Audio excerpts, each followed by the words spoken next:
The dress arrived in a white box with no return address. Elara Voss opened it at the marble island of her penthouse kitchen, 33 weeks pregnant, alone. Inside the tissue paper sat a silk maternity dress. Beautiful, deep emerald, clearly expensive, and two full sizes too small. A card was tucked beneath it. No signature, just 12 words in sharp, slanted handwriting. Enjoy the nursery while you still can. It won't stay yours. Elara stood there, one hand on her stomach, one hand pressing flat against the marble so she wouldn't shake. She knew exactly who sent it. She'd known for weeks. And she'd said nothing, done nothing. Let Damon believe she was too tired, too pregnant, too soft to notice what was being built around her like a slow, quiet fire. But here's what Damon Voss never understood about the woman he married. Silence was never surrender. It was aim. If this is your first time on this channel, welcome. And please, don't leave yet. Hit that subscribe button right now because stories like this one don't come around often. This is the kind of story that will make you question everything you thought you knew about strength, about marriage, and about what a woman is truly capable of when the people she loves most are threatened. Drop a comment below and tell me what city or country you're watching from. I want to see how far this story travels. And if you feel something watching this today, hit that like button. It means more than you know. Now let's go back to the beginning, because to understand what Elara did, you have to understand what she survived. 12 years is a long time to love someone. Long enough to know the exact sound of his breathing when he's lying. Long enough to recognize the half-second pause before he says, "I was at the office." Long enough to know that when Damon Voss straightens his cufflinks right before answering a question, he's already decided what version of the truth you're going to get. Elara knew all of it. She'd cataloged every tell, every habit, every crack in the careful architecture of her husband's composure, the way a woman learns the geography of a house she's lived in for years. Not because she studied it, but because survival taught her to pay attention. It started small, the way it always does. A name that appeared once in a phone notification. Sabrina. Just that.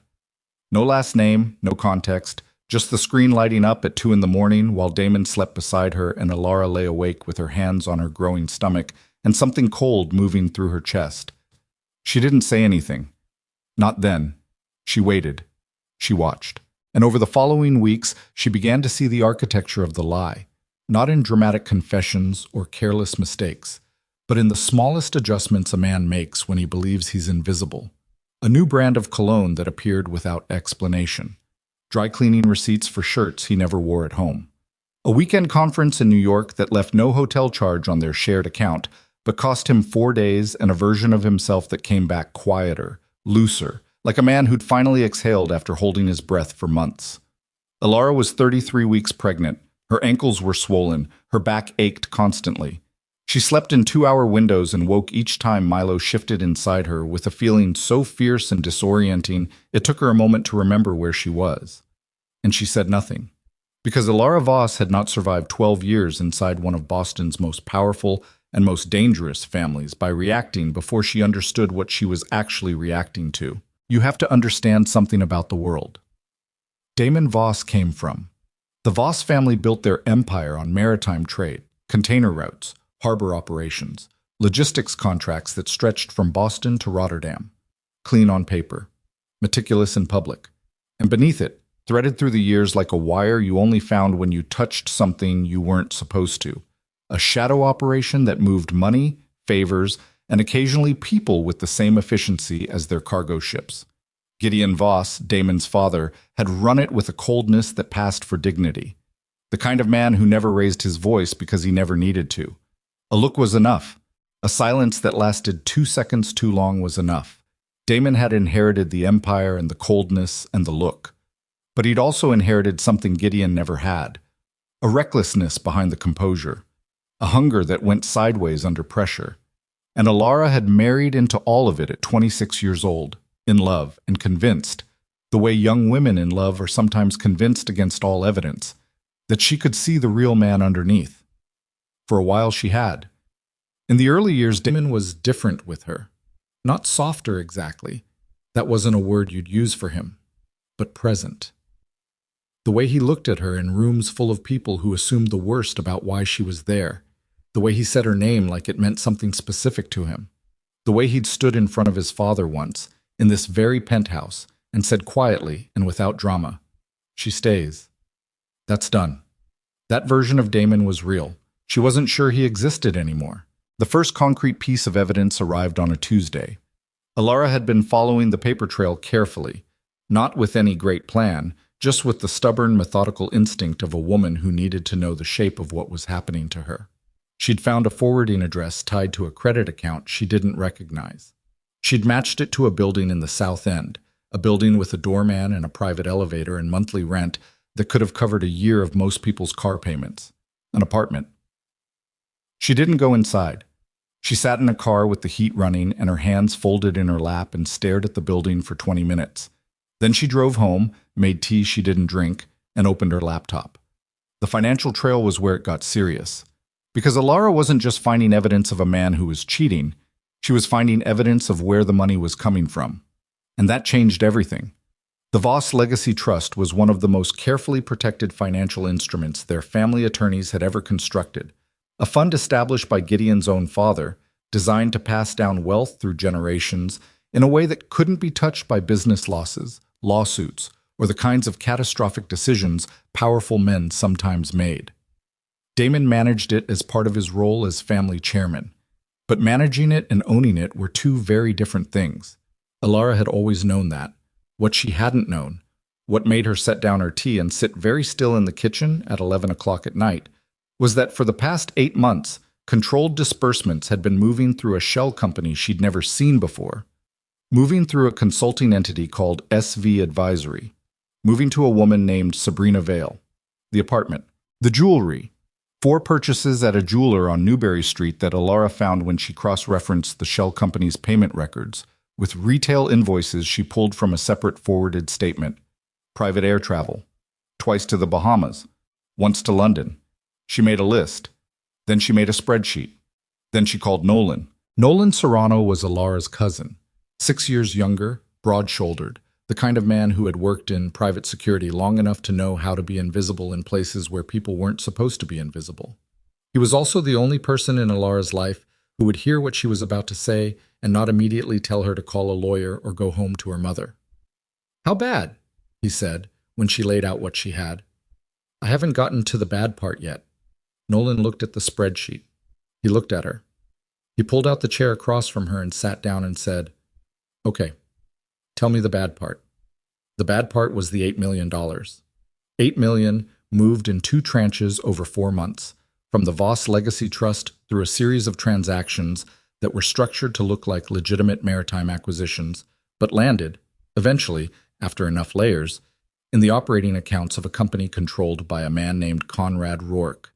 Elara had heard Rourke's name before, in the way she'd heard a lot of names over 12 years, at the edges of conversations she wasn't meant to overhear, paired with the kind of careful tone men used when they were discussing someone they both respected and feared. Rourke ran a competing harbor operation.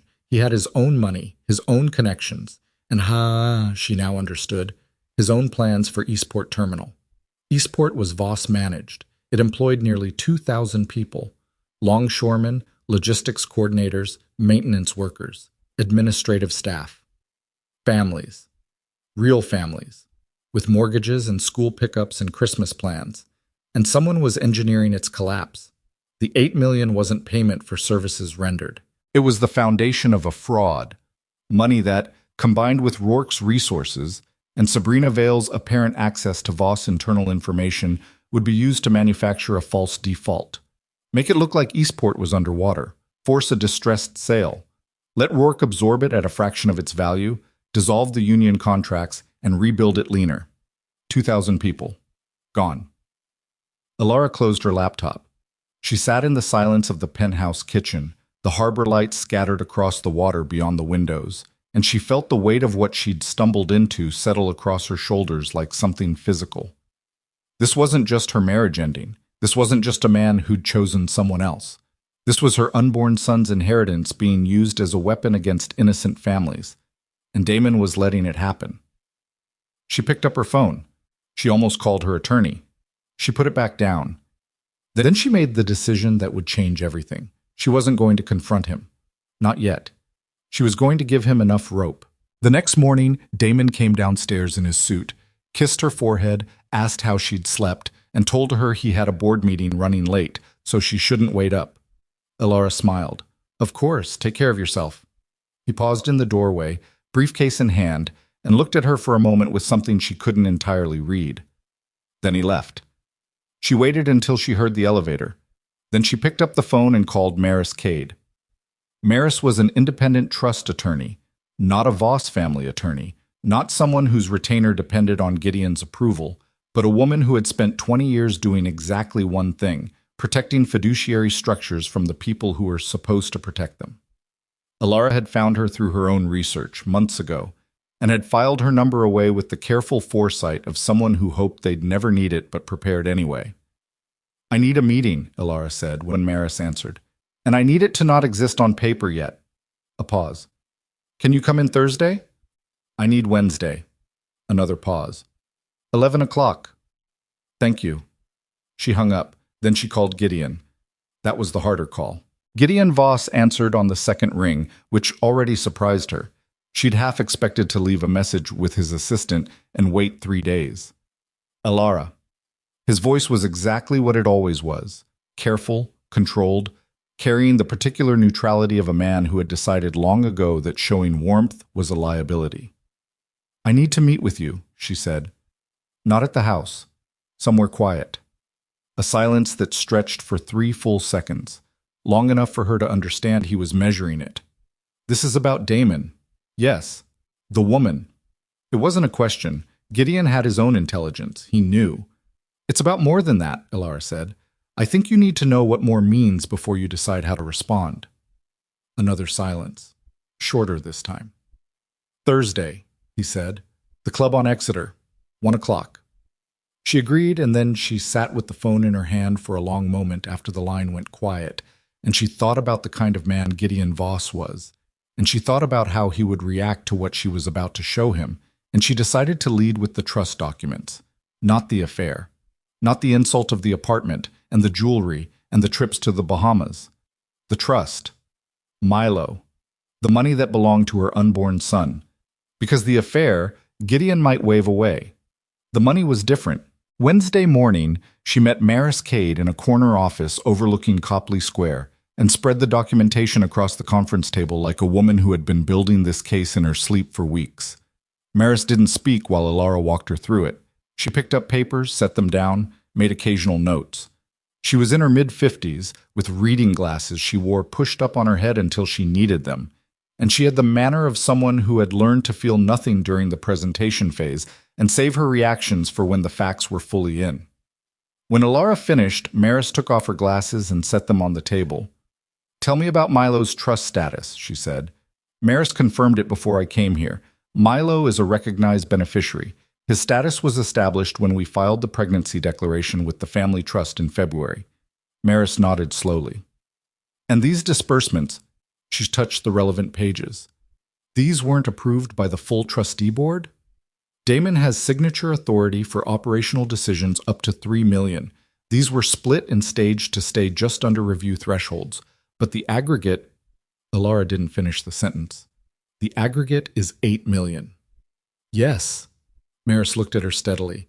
You understand what you're asking me to do. I'm not asking you to do anything yet. I'm asking you to tell me whether what I have is enough to remove him. On its own? Probably not. You'd need to establish intent, that he knew the money was being misused and chose not to stop it. How would I establish that? Maris paused. Ideally, you'd need him on record, admitting knowledge, or a direct connection between him and Rourke that shows coordination rather than coincidence. Elara didn't say anything for a moment. Then she nodded. Okay. Maris looked at her more carefully. Elara, how far along are you? 33 weeks. And you're planning to... I'm planning to get what I need. Maris studied her for a long second. The meeting with Gideon. What are you expecting from him? Resistance. Possibly some version of the implication that I'm here about the woman and not the money. Elara's voice was even. I'm going to let him get through that, and then I'm going to show him the trust documents. He'll understand what they mean. And then? And then, Elara said quietly, we find out what kind of man he actually is. Thursday. The club on Exeter smelled like old wood and money and the particular kind of silence that rooms maintain when they've absorbed a century of conversations no one was meant to repeat. Gideon was already seated when she arrived. He stood when she entered, that old reflex of courtesy that his generation wore like armor, and waited until she had settled before he sat back down. He looked at her. She looked at him. "You look tired," he said. "I'm 8 months pregnant and I haven't slept properly since February." Something moved across his face, not quite softness, more like recognition. He ordered water for both of them without asking her preference, and then he folded his hands on the table and said, "Tell me." So she did. She told him everything she'd found, not about Sabrina, not about the apartment, not about the dress that had arrived in that white box 2 days ago with its mocking note. She told him about the money. She told him about Conrad Rourke. She told him about the 8 million moving through shell accounts toward the manufactured collapse of a harbor operation his own father had built. Gideon didn't move during any of it. He listened the way he did everything, with a stillness that was probably meant to feel like control, but in this moment felt more like a man who had suspected something and was now having that suspicion confirmed in a worse form than he'd imagined. When she finished, he was quiet for a long time. Then he said, "Damon knows about this." "Yes." And he chose, "Yes." Gideon picked up his water glass, set it down, looked at the table. "You came here before you hired the attorneys. I came here to give you the chance to do the right thing without being forced to." He looked up at her then, really looked at her, with the first unguarded expression she'd seen on his face in 12 years of knowing him, and she understood that he was recalculating something about her that he'd miscalculated from the start. "What do you need from me?" he said. "I need a trustee meeting. I need Maris Kate at the table, and I need a few more days." He frowned. "A few more days to what?" "To get you what you'll need to remove him permanently." Gideon was still for a moment. "That's a significant thing you're saying." "I know. He's my son. He's stealing from your grandson." Another silence, longer this time. "Thursday next week," Gideon said finally. "The boardroom. I'll have Maris connected remotely and bring 2 independent trustees on screen." Elara nodded. "One more thing." "Yes?" "Nothing happens until I'm ready. Not a word to Damon. Not a change in any routine. He needs to believe everything is exactly what it's always been." Gideon looked at her for a long moment, and then, quietly, with something that might have been reluctant respect in a man who didn't easily offer any, "I understand." She took a cab home.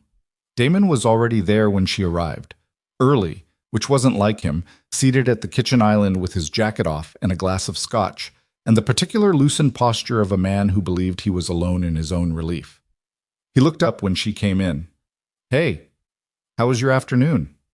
"Quiet," she said. "Ran some errands. My feet are killing me." He watched her move through the kitchen, and she watched him watch her. The way he checked her face for anything different, anything changed, any sign, and found nothing, and settled back into his scotch. Good, she thought. 3 more days. She needed 3 more days. And she would get them by doing the hardest thing she'd ever done. Loving him normally, laughing at the right moments, discussing the nursery furniture, letting him believe that the biggest concern in her world was the crib delivery window, and whether to paint the walls pale blue or something with more warmth. She was 33 weeks pregnant. She was building a case that could send her husband to prison, and she was out of time to be afraid. 3 days. That was all she had given herself. 3 days to perform a version of her marriage that no longer existed, to smile across a breakfast table at a man who had been quietly dismantling her son's future while she passed him the coffee. She was good at it. That was the part that disturbed her most, how easy it was. How 12 years of learning to exist inside Damon Voss's world had made her fluent in exactly this kind of silence. The kind that didn't crack. The kind that looked, from the outside, like contentment.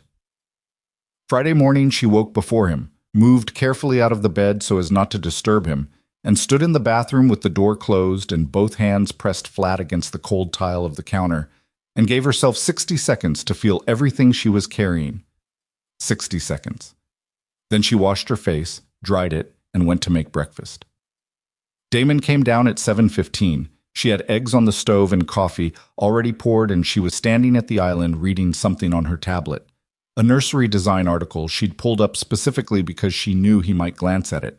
Because detail mattered. Because a man who believed he was safe stopped checking. "You're up early," he said. "Couldn't sleep." Milo was moving around. Damon poured his own coffee, leaned against the counter, looked at her tablet over her shoulder. "You're still considering that wallpaper? It looked too dark in the sample." "I know. I think you were right about that one." He made a small sound of mild satisfaction and kissed the side of her head and took his coffee toward the window, toward the harbor, and stood there the way he always did in the mornings. That private ritual of looking at the water like it confirmed something for him. Elara turned back to her tablet and did not watch him. She had stopped needing to watch him. She already knew everything. The call from Nolan came at noon.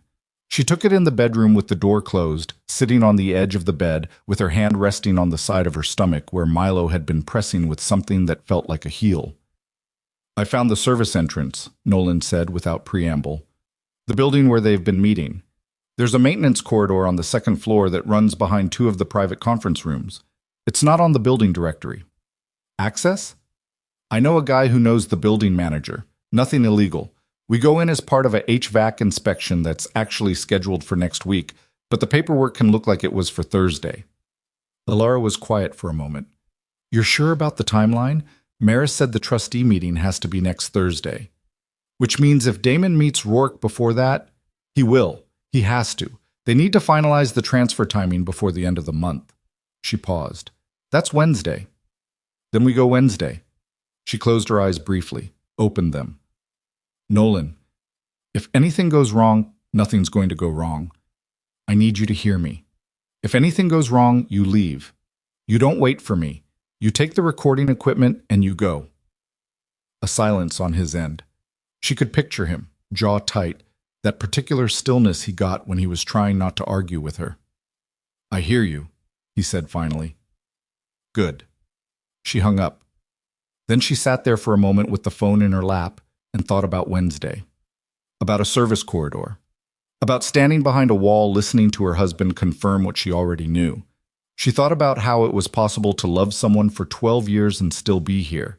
She didn't have an answer for that. She was beginning to think the question itself was the wrong one. Saturday arrived with the particular cruelty of beautiful weather, bright and cold and sharp, the harbor glittering in a way that made the city look like a version of itself from a better timeline. Damon suggested brunch, not out of affection. She understood that now. It was maintenance, the careful performance of a man keeping multiple systems running simultaneously, making sure the home front showed no unusual readings. He was attentive in the way that men are attentive when they are managing someone rather than loving them. They went to a place in the back bay he'd been taking her to for years. The maitre d' knew their names. Their usual table was ready. Elara ordered sparkling water and eggs. Benedictine sat across from her husband in a restaurant full of Boston money and old paintings and the soft percussion of silverware, and she smiled when it was required, and she let Damon talk about a shipping contract that was being renegotiated in Rotterdam, and she asked the right follow-up questions, and she watched his eyes move to his phone twice in 20 minutes. "Expecting something?" she asked. "What?" "No, just checking the time." He wasn't checking the time. She picked up her water glass and said nothing. The second time his phone buzzed, she watched the way his left hand moved. That small, almost reach, suppressed, redirected into adjusting his napkin. The practiced containment of a man who had gotten very good at this, but not quite good enough. "You should take it if you need to," she said pleasantly. "It's nothing." "Okay?" She ate her eggs. He watched her eat them. And behind that watchfulness was something she recognized. Not quite guilt, not quite worry, but the specific alertness of someone trying to read a situation they believed they had control over and finding the reading slightly off. "Good," she thought again. "Feel it. Don't understand it yet." After brunch, he suggested walking along the esplanade. She said her feet were bothering her, which was true. He drove her home, helped her off with her coat in the entry hall, that old-world courtesy he'd never entirely dropped, and then said he had calls to make and disappeared into his study. She went upstairs. She opened her laptop. She reviewed the trust documents for the 4th time that week, not because she'd missed anything, but because she needed the facts to remain sharper than the feelings. At some point, she fell asleep at the desk and woke up with her cheek on her arm and the light in the room gone amber and Milo pressing steadily against her ribs, like he was reminding her he was there. She sat up. She pressed her hand to her side. "I know," she said quietly. "I know." Sunday was harder. Sunday was harder because Damon was home all day, and there was nowhere to retreat to that wouldn't look like retreat. And because somewhere around mid-afternoon he came and sat beside her on the couch, with a cup of tea she hadn't asked for but accepted. And for about 40 minutes he was, almost, the man she had married. He asked about her last appointment. He asked what the midwife had said about positioning. He leaned forward with his elbows on his knees and listened, actually listened, and for a moment so disorienting she had to look away. She felt the full weight of what this had cost her. Not the money, not the penthouse, not the name. The person she'd thought he was. "You nervous?" he asked. "About the delivery?" "A little." "You don't seem it." "I've been nervous about things I couldn't control my whole life. I've gotten better at not wearing it." He looked at her with something that might have been admiration and might have been sadness and might have been both. "You're stronger than me," he said. "You've always been stronger than me." She looked at him carefully. He meant it. That was the worst part. He wasn't performing. In this moment, in this specific narrow window of a Sunday afternoon, he actually meant it. "Then why—" she started. She stopped herself. He looked at her. "Why what?" "Nothing. I'm tired." She set down her tea and leaned back and closed her eyes. And after a moment she felt him stand and leave the room. And she sat with her eyes closed and her hands folded over Milo, and she said nothing, and felt nothing she could afford to feel, for a very long time. Monday. Monday, Sabrina Vale made her second mistake. The first had been the dress. The second arrived by private courier at 11 in the morning. A gift box from a children's boutique on Newbury Street, powder blue, wrapped with a satin ribbon that probably cost more than Elara's first car. Inside, a single onesie, newborn size, monogrammed, not with Milo's name, with Damon's initials. DV, just that. On the left chest pocket, in small gold thread, like a flag, like a claim. Elara stood at the island and held the onesie in both hands and looked at it for a long time. Then she took a photo of it, laid it back in the box with the receipt still inside. SV Advisory's corporate card, she noted, which was either arrogance or carelessness, and at this point she couldn't tell the difference. She set the box on the counter. She went back to her laptop. She added it to the folder. Later that afternoon she called Nolan. "Still Wednesday?" he said. "Still Wednesday." "What time does the building maintenance window open?" 7 a.m. "But the meeting isn't until 8, I know. I need us inside before anyone arrives." She paused. "What's the corridor situation? Can we hear clearly?" "I went back yesterday. Sound carries. If they're in that room and they talk at any kind of normal volume, we'll get it." "And you tested the equipment?" 3 times. She exhaled. "Okay.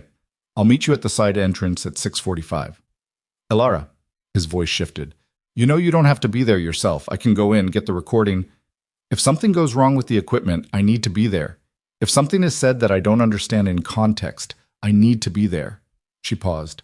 "And if Damon sees me, he's not going to see you."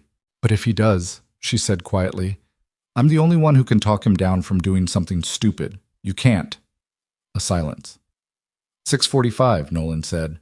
6:45. Tuesday night, Damon was gone until past 11.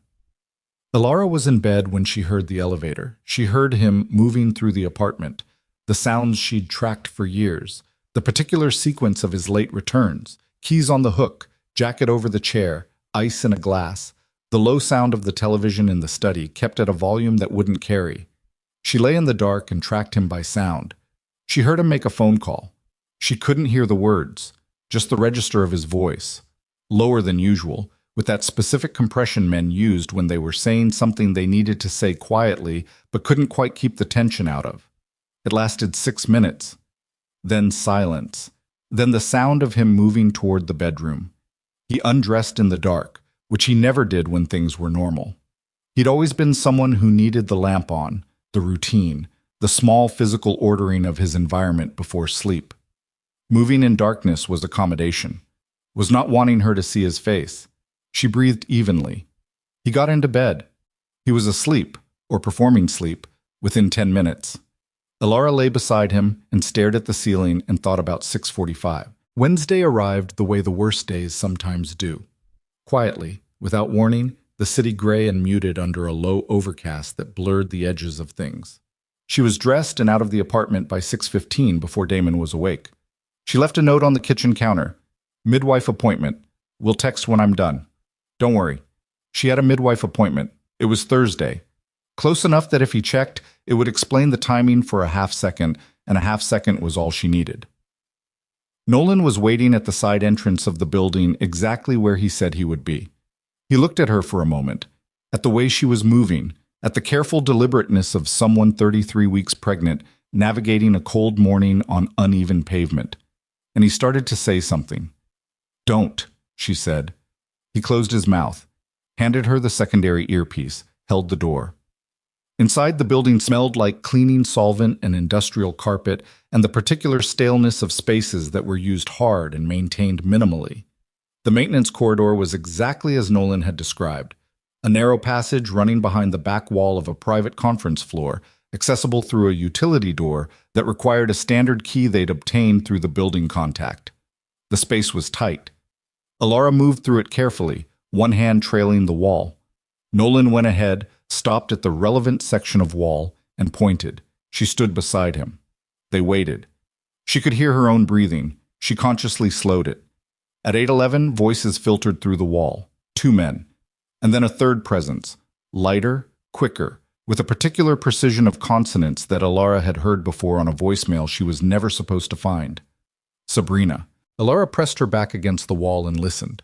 Rourke's voice was the first one she placed, low and carrying, the voice of a man who took up space by habit. He was talking about timelines, about the end of the month, about a transfer window that would close if they didn't move the funds by the 28th.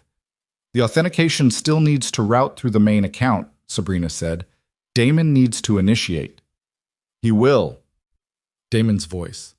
Flat, certain, the voice of someone who had already made a decision and was no longer interested in the morality of it. Something moved through Elara's chest, not surprise because she had known, but the specific physical reality of hearing it was different from knowing it. It was heavier. It sat differently. "And the terminal employees?" This from Rourke. A pause. "That's not our problem," Damon said. Nolan's hand found Elara's arm in the dark. A steadying touch. She didn't move. Rourke said something about Eastport's union contracts. Something about how they'd complicate the acquisition timeline if they weren't dissolved prior to the restructuring. He used the word dissolved the way you'd use it about a business arrangement, not 2,000 people's livelihoods. Damon said, "I'll handle the board before it gets to that." "And your father?" A longer pause. "He won't know until it's done." Elara had the recording equipment in Nolan's hands. She had what she needed. She could feel it, the whole shape of the case clicking into place like tumblers in a lock. She should leave. She knew she should leave. Then footsteps. Inside the room. Moving toward the back wall. Nolan grabbed her arm. She shook her head. One finger up. One more minute. He mouthed something. She didn't look at it. Then it happened. The contraction arrived without warning, a tightening across the lower half of her abdomen. That was not the soft preparation squeezes she'd been feeling for weeks, but something sharper, something that had intent behind it. And she pressed her free hand hard against her stomach and bit down on the inside of her cheek and held every single sound inside her body by force of will alone. Nolan saw her face. He grabbed her arm and pulled. She let him pull. They moved back through the corridor. Slowly, because she could not move fast, because the contraction was still pulling and she was 33 weeks pregnant in a service corridor behind a wall from her husband's criminal meeting. And this was the situation she had built for herself. She had what she needed. She kept telling herself that as Nolan got her through the utility door, down the service stairs, out the side exit into the gray morning air. She bent forward with one hand on her knee and breathed. "How bad?" Nolan said. "I'm fine." "Elara," I said, "I'm fine." She straightened up. Her face was wet. She hadn't realized she was crying. She didn't think it was pain. She wasn't sure what it was. She held out her hand. Nolan put the recording device into it. She looked at it for a moment. This small thing, holding inside it the voice of her husband confirming that he knew, that he chose, that 2,000 families were a problem he'd decided wasn't his. She closed her fingers around it. "Take me to Maris," she said. Maris listened to the recording twice. The second time she took notes. When it ended, she set her pen down and looked at Elara across the conference table and said, "This is enough. For removal, for removal, for referral to prosecutors, for everything." She paused. "Are you prepared for everything?" Elara considered the question. Was she prepared to watch her husband led out of a boardroom? Prepared to sit across a table from Gideon Voss and watch the old man's face as his son's voice filled the room, confirming what Gideon had probably been trying not to know for months? Prepared to deliver her son into a world where his father would have a federal record? She thought about the onesie with DV monogrammed on it. She thought about the note in the white box. "It won't stay yours." She thought about Damon's voice through the wall. "That's not our problem." "Yes," she said. Maris nodded. "Thursday. Gideon's confirmed the independent trustees will have full quorum. And Damon won't know until he walks in. He won't know." Elara sat back in her chair. Her hand was still resting on her stomach. Milo was moving. Small, consistent movements, like he'd been restless all morning and hadn't stopped. "One more thing," she said. "Yes?" "The divorce papers. I had them drawn up 3 weeks ago. I want to present them Friday night, before the meeting. I want him to sign them before he realizes what's coming." Maris looked at her carefully. "Why before?" "Because after, he'll have attorneys crawling over every document. Before, he'll still think he has the upper hand. He'll sign because he'll think it benefits him." She paused. "And because I need it to be his choice. I need him to sign because he wants to, not because he was cornered. There's a distinction there that matters to you." "Yes." Maris was quiet for a moment. "That's a significant risk. If he suspects anything, he won't." "You sound very certain." Elara looked at her evenly. "I've spent 12 years learning how this man underestimates me. I'm certain." Maris picked up her pen, made a note, set it back down. "Friday night," she said. "Then Thursday morning." "Yes." "And between now and then?" Elara stood carefully. Her back ached. Her feet ached. Everything ached with the specific exhausted weight of a body doing 2 things at once. "Between now and then," she said, "I'm going home. I'm going to make dinner. I'm going to ask my husband how his day was." She picked up her bag. "And he's going to tell me everything is fine. Thursday night." She was in the kitchen when his phone buzzed on the counter between them. He reached for it. She was closer. Their hands were almost the same distance away. She didn't reach. He picked it up, glanced at the screen, set it face down with the practiced ease of someone who had done it so many times it no longer felt like a decision. "Nolan coming by this weekend?" he asked, redirecting without pausing. "Maybe Sunday. You should tell him the elevator keypad code changed last time he buzzed up from the lobby." "I'll tell him." She turned back to the stove. Behind her, she heard the small sound of him picking up the phone again. She didn't need to see it. And the brief tap of a response sent quickly, and then the click of it going back to the counter. She stirred the sauce. In less than 24 hours, she would place divorce papers in front of him. In less than 48 hours, she would walk into a boardroom and change everything. She stirred the sauce. She did not hurry. She was not someone who hurried anymore. "It smells good," Damon said from behind her. "Thank you," she said. "It'll be ready in 10 minutes. She heard him sit down at the island. She heard him pick up his phone one more time. And in that moment, in that ordinary Thursday night kitchen with the harbor beyond the windows, and her son moving inside her and her husband texting the woman who had sent that dress in a white box, Elara Voss made her final peace with what was coming. Not because she wasn't afraid, because she was, and she was doing it anyway. That was the only kind of courage that had ever been available to her, the only kind she'd ever needed. The sauce was ready. She turned off the burner. She called him to the table, and she smiled when he sat down. And Damon Voss smiled back at his wife and believed completely that he was safe. Friday arrived the way she had planned it. Elara woke at 5:30, before the alarm, before Damon, before the city had fully committed to the day.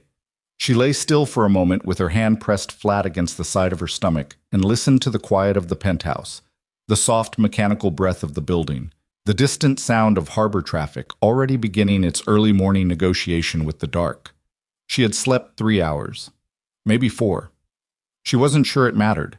She got up carefully, moved to the bathroom, stood under the shower for longer than she needed to, and when she came out, she stood in front of the mirror and looked at herself for a long moment. 33 weeks. The fullness of her body, the weight of it, the way she had to shift her stance to find balance. She looked at her own face, the dark circles, the particular tightness around her eyes that came from weeks of holding too much inside, and she thought about what she was about to do. Then she stopped thinking about it and got dressed. The divorce papers were in a folder inside her bag. She had read them 4 times. Her attorney had reviewed every line. The terms were what she had decided. No claim on Damon's personal wealth, no seizure of his private assets, a clean dissolution of the marriage with Milo's custody arrangement to be determined separately through family court. She was asking for nothing that looked threatening, nothing that would make a man like Damon feel cornered. That was the point. She needed him relaxed. She needed him confident. She needed him to look at those papers and see an exit he already wanted, offered to him by a woman he had already decided was too soft to understand her own position. She poured coffee. She waited. He came downstairs at 7. I was dressed for the office, charcoal suit, the silver tie she had given him 2 birthdays ago, which he wore occasionally, and she had long since stopped reading anything into. He looked rested. He looked in the specific, infuriating way of men who were compartmentalizing successfully, fine. "You're up," he said. "I've been up." He poured his own coffee, stood at the window with it, looked at the harbor. The same ritual, the same posture. She could have drawn him from memory. "Big day?" she asked. "Meetings, nothing unusual." He turned, looked at her. Something shifted in his expression, a slight recalibration. "You look tired." "I didn't sleep well." "You should rest today." "I will." He watched her for a second longer than comfortable. She held his gaze without adjusting anything in her face. He looked away first. "I'll probably be late tonight," he said. "I'll text you." "Okay." He finished his coffee, set the mug in the sink, picked up his briefcase, kissed her forehead, that maintenance kiss, dry and brief and pointed at nothing, and moved toward the elevator. "Damon?" He stopped, turned. "Can you be home by 8? I'd like to have dinner together." She paused. "I have something I want to talk to you about." The smallest flicker of something crossed his face. Caution, maybe. Or curiosity. He was measuring the request, checking it against whatever internal model he maintained of who she was and what she wanted. "Sure," he said. 8. The elevator closed. She stood in the kitchen and exhaled slowly and thought, one more day. She spent the morning the way she had learned to spend the mornings of the hardest weeks, by doing ordinary things with complete attention. She called her midwife and confirmed Thursday's appointment. She folded laundry that didn't need folding. She sat at the kitchen island for an hour with her laptop open and went through the trust documentation one final time, not to find anything new, but to know it the way she needed to know it before tomorrow. Bone deep, unshakable. At noon, Maris called. "Gideon confirmed this morning," Maris said. "Full board tomorrow. Independent trustees are connected remotely. I'll be there in person." "Anyone else in the building who might warn him?" His assistant has been given a false agenda. Board meeting about the Rotterdam contract. Routine. A pause. "He won't know until he's in the room." "Good. Elara, are you ready for tonight?" She looked at the folder on the counter. "Yes." "If he reacts badly, he won't. He'll sign." She heard the certainty in her own voice and recognized it. Not bravado, not performance, but the specific quiet of a woman who had spent 3 weeks doing nothing but preparing for this exact conversation. "Call me when it's done," Maris said. "I will." She hung up. She looked at the folder. She put it in her bag. Nolan came at 2. He sat across from her at the kitchen island and drank the tea she'd made without being asked. He'd learned years ago that she made tea when she needed something to do with her hands, and he watched her in that way he had, the way that had never felt like surveillance, just like someone paying attention. "How are you?" he asked. "I'm operational?" "That's not what I asked." She looked at him. He looked back. He had her grandmother's eyes, that same dark, steady quality that had always felt like the most honest thing in any room she was in. "I'm scared," she said. He nodded. Like that was the right answer. Like he'd been waiting for her to land on it. Of tonight. Of tomorrow. She paused. Tonight I know how to do. I've been having conversations I didn't want to have with Damon Voss for 12 years. Tonight is just the last one. She pressed her hand to her stomach. Unconscious. Reflex. Tomorrow I walk into a room and take apart something that 12 years ago I thought I was part of. Nolan was quiet for a moment. You were part of it. I know. And you're still the one ending it. She didn't respond to that. Not because it wasn't true, but because the truth of it was complicated in a way that didn't resolve into comfort. The recording is safe? She asked. Secure copy at my apartment, encrypted backup with your attorney. The original device is with Maris. And if Damon somehow, he can't access any of it. His name isn't on any of the accounts those copies are stored in. Nolan leaned forward slightly. Elara. He doesn't know. He can't know. You haven't given him anything. She nodded. I know, she said again. He stayed until 4. When he left, he held her for a moment in the entry hall. Not the careful side hug of someone avoiding her stomach, but a real embrace, arms around her shoulders, the kind that meant, I've got you without saying it. She let herself lean in for 3 seconds. Then she stepped back. Tomorrow, she said. Tomorrow, he said. Call me the second you're out of that building. Damon came home at 7:58. She heard the elevator and was already at the stove, the dinner almost finished. The same sauce from Thursday reheated because she hadn't had the capacity to cook something new, but she'd added fresh bread and set the table properly, the way she used to in the early years when they ate together because they wanted to. He came into the kitchen and stopped when he saw the table. This looks like a thing, he said. It's dinner. You set out the candles. I was in a mood. She turned, faced him. Sit down. It's almost ready. He sat. She served. He poured himself wine and her sparkling water, and they ate for a few minutes in the kind of silence that passed for companionable between two people who had run out of the energy for pretense. He was on his second glass when she put down her fork. I want to talk to you, she said. He set down his glass. Something in his posture shifted, that slight gathering of attention, the small, physical preparation of a man bracing for a conversation he'd been expecting and hadn't been sure of the timing on. Okay, he said. She reached into her bag. She set the folder on the table between them.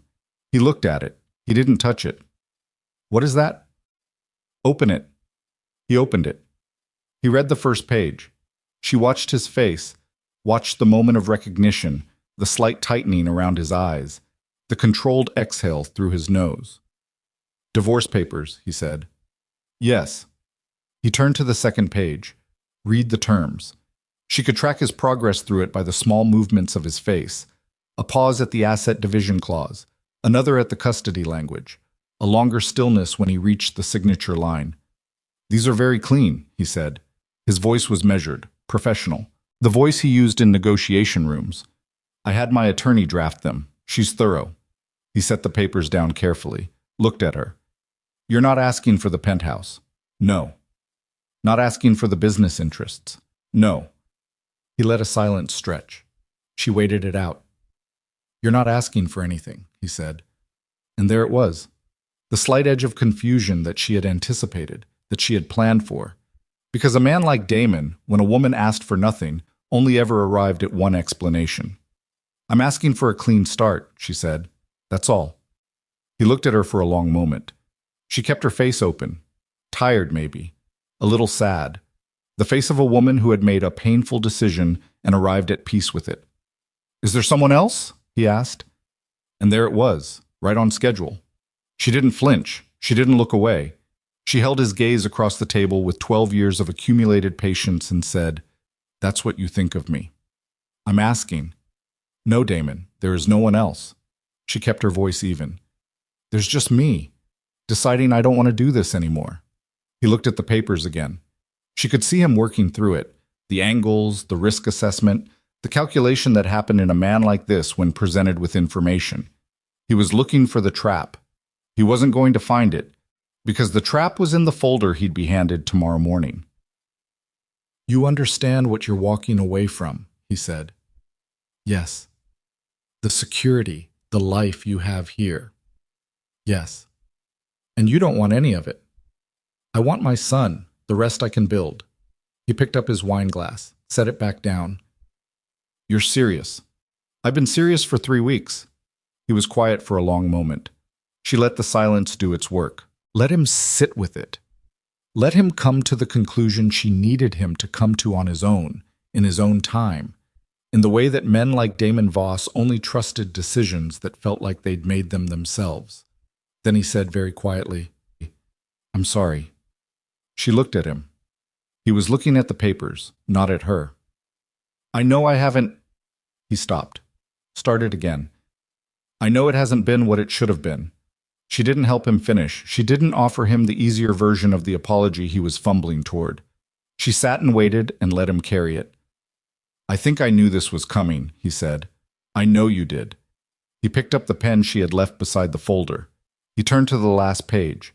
He signed his name, that familiar hard signature, all forward pressure, no hesitation, and set the pen down. He looked at her. You wanted freedom, she said quietly. Take it.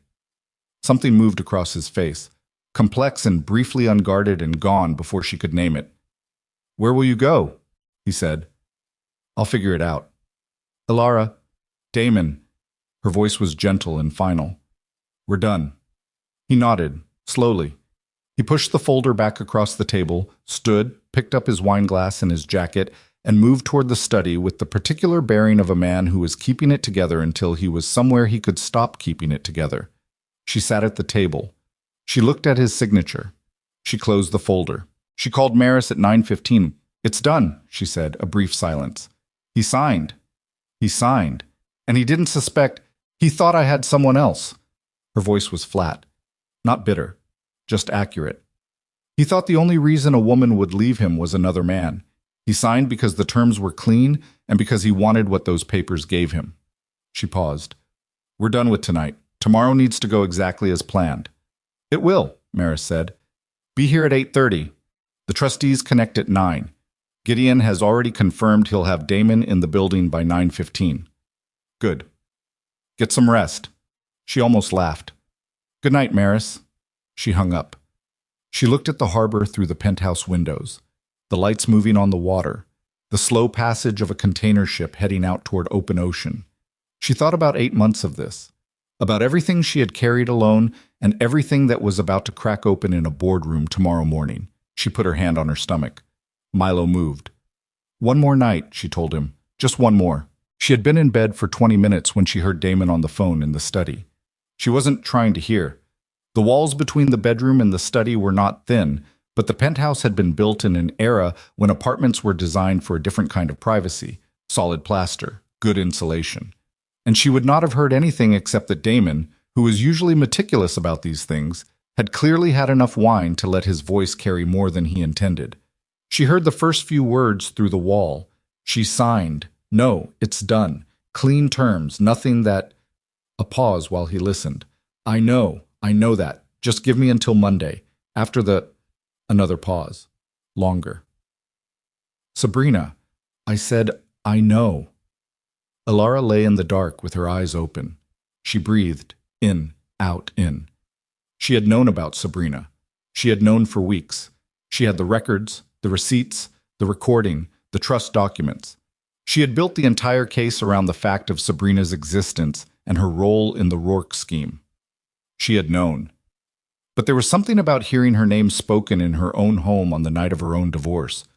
Something about the intimacy of it, the casualness, the complete absence of any recognition on Damon's part that this was the most obscene possible thing, that moved through her like a physical force.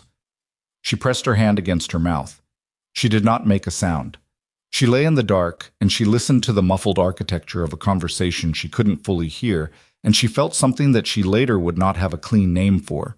Not rage, not grief, not shock, but some compound of all three that burned cold and settled into a resolve so deep it didn't feel like emotion anymore. It felt like bedrock. The call ended. She heard him moving through the apartment, the study door, the kitchen.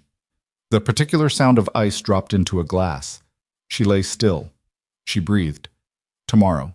Just get to tomorrow. She was awake by 5 again, dressed by 6. Out of the penthouse by 6:40 with her bag and the original folder, now containing Damon's signed divorce papers, and nothing else. She did not leave a note. She took a car to the Voss building, arriving at 8:23.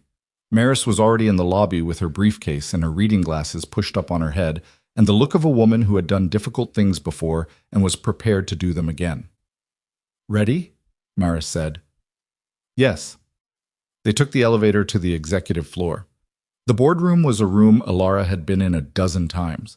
Long table, leather chairs, the kind of floor-to-ceiling windows that made you feel like the city was something you could simply observe from above, unaffected.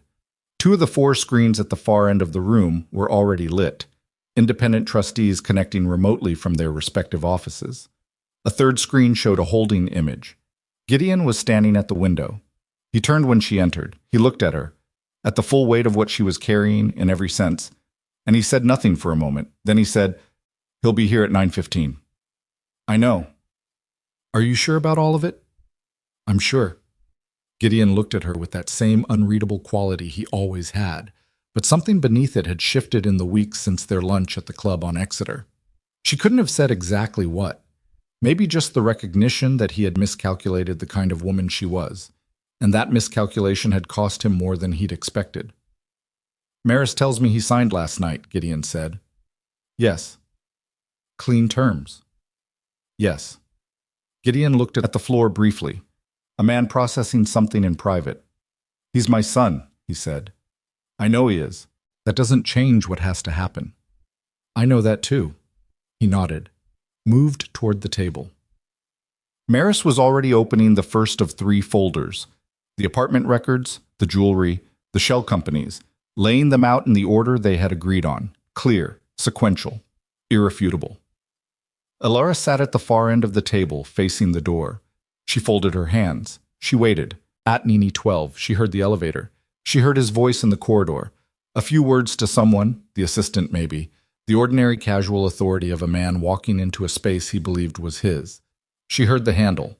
The door opened. Damon walked in. He saw his father first, then Maris, then the screens with the trustees, then the folders. He stopped. His eyes found Elara last. In the 3 seconds before he said anything, she watched his face move through every stage of it. Confusion, recognition, calculation, and then something she had never seen on Damon Voss's face before. Something raw and unguarded that disappeared almost immediately behind the hardened composure he'd spent 40 years building. "What is this?" he said. Not a question. A statement pressed into the shape of one. Gideon said, "Sit down, Damon." "What is she doing here?" "Sit down." Damon looked at his father with the eyes of a man who had just understood that the ground under him was not what he thought it was. He looked at the folders. He looked at Elara. She met his gaze and held it, and did not look away, and did not offer him anything. He pulled out a chair. He sat. Maris opened the first folder. "Damon," she said, with the particular calm of someone who had done this before, "we're going to walk through this carefully. I'd ask you to listen before you respond." She placed the first document in front of him. He looked at it. She saw the recognition cross his face. The shell company records, the SV advisory payments. "These are trust disbursements," Maris said, "structured to fall below individual review thresholds, but aggregating to approximately $3.2 million over 8 months. Damon said nothing. She placed the second document. "This is the Newberry Street jewelry. This is the apartment lease in the South End." Damon's jaw tightened. "And this," Maris placed the third document, "is the transfer documentation for the $8 million routed to Conrad Rourke's holding company." The room was completely silent. One of the remote trustees, a woman in her 60s with iron-gray hair who Elara had been introduced to once at a gala years ago, leaned forward slightly on her screen. Damon finally spoke. "These are operational decisions. I have discretionary authority." "Up to $3 million, Maris said. "Per disbursement, not aggregate." The aggregation interpretation is not supported by the trust instrument or any precedent set by the original trustees. Maris's voice remained completely even. "Damon, there's more." She pressed play. His own voice filled the room. "The terminal employees, that's not our problem." The silence afterward was a different kind of silence. Heavy, specific. Damon's hand was flat on the table. He was staring at the recorder. Then he looked up at Elara, and in that moment something happened in his face that she had not entirely anticipated. Not anger, not the calculation she'd expected, but something more naked than that. Something that looked almost like the moment a person understands they have been completely known by someone they thought they had kept in the dark. "You recorded—" His voice broke slightly on the word. He swallowed. "You were there." "Yes," she said. "In the—" "Yes." He stared at her. "You were 33 weeks pregnant." "I know." "And you—" He stopped. Something moved through his face that she couldn't categorize. He looked down at the table. Then he looked up at the screens, at the trustees, at his father. And the calculation came back into his eyes. The last resort calculation of a man who has just recognized the walls of the room he's in. "I want my attorneys," he said. "You can call them in a moment," Maris said, "but I want you to understand what happens next before you decide how to respond." She laid the final document in front of him. "The trustees have authority under the trust instrument to suspend your control pending investigation. That resolution," she pointed, "already has the signatures of the independent trustees. Your father's signature is here as well." Damon looked at his father. Gideon looked back. "Dad?" One word, low, almost a question. Gideon's face did not move. "You stole from your son." "I was going to replace—" "You stole from your son." Damon pushed back from the table. He stood. He reached for his phone. "I'm calling security." "That would be Mr. Voss," Maris said, and Elara heard the deliberate precision of it, stripping the title, using the name as the document. "But the security team has already received notification of the suspension from the senior trustee, which in this instance," she glanced at Gideon, "is Mr. Voss, Sr." Damon looked at the door. Elara looked at the door. Two men from building security were visible through the glass panel. Not threatening, just present. Damon's phone was in his hand. He was looking at it. She could see him thinking. The rapid inventory of options, the assessment of which move was available, which door was still open. He looked at Elara. "Call them off," he said. "Call all of this off. We can fix this. I can fix this. The transfer hasn't settled yet. I can reverse—" "The transfer has been frozen," Maris said. "Pending investigation." "Then there's still time. Damon!" Elara's voice was quiet and even and cut through the room like something cold. "Stop." He stopped. "This isn't about fixing the money," she said. "You knew what Rourke was going to do with it. You heard what was going to happen to those workers, and you said it wasn't your problem." She paused.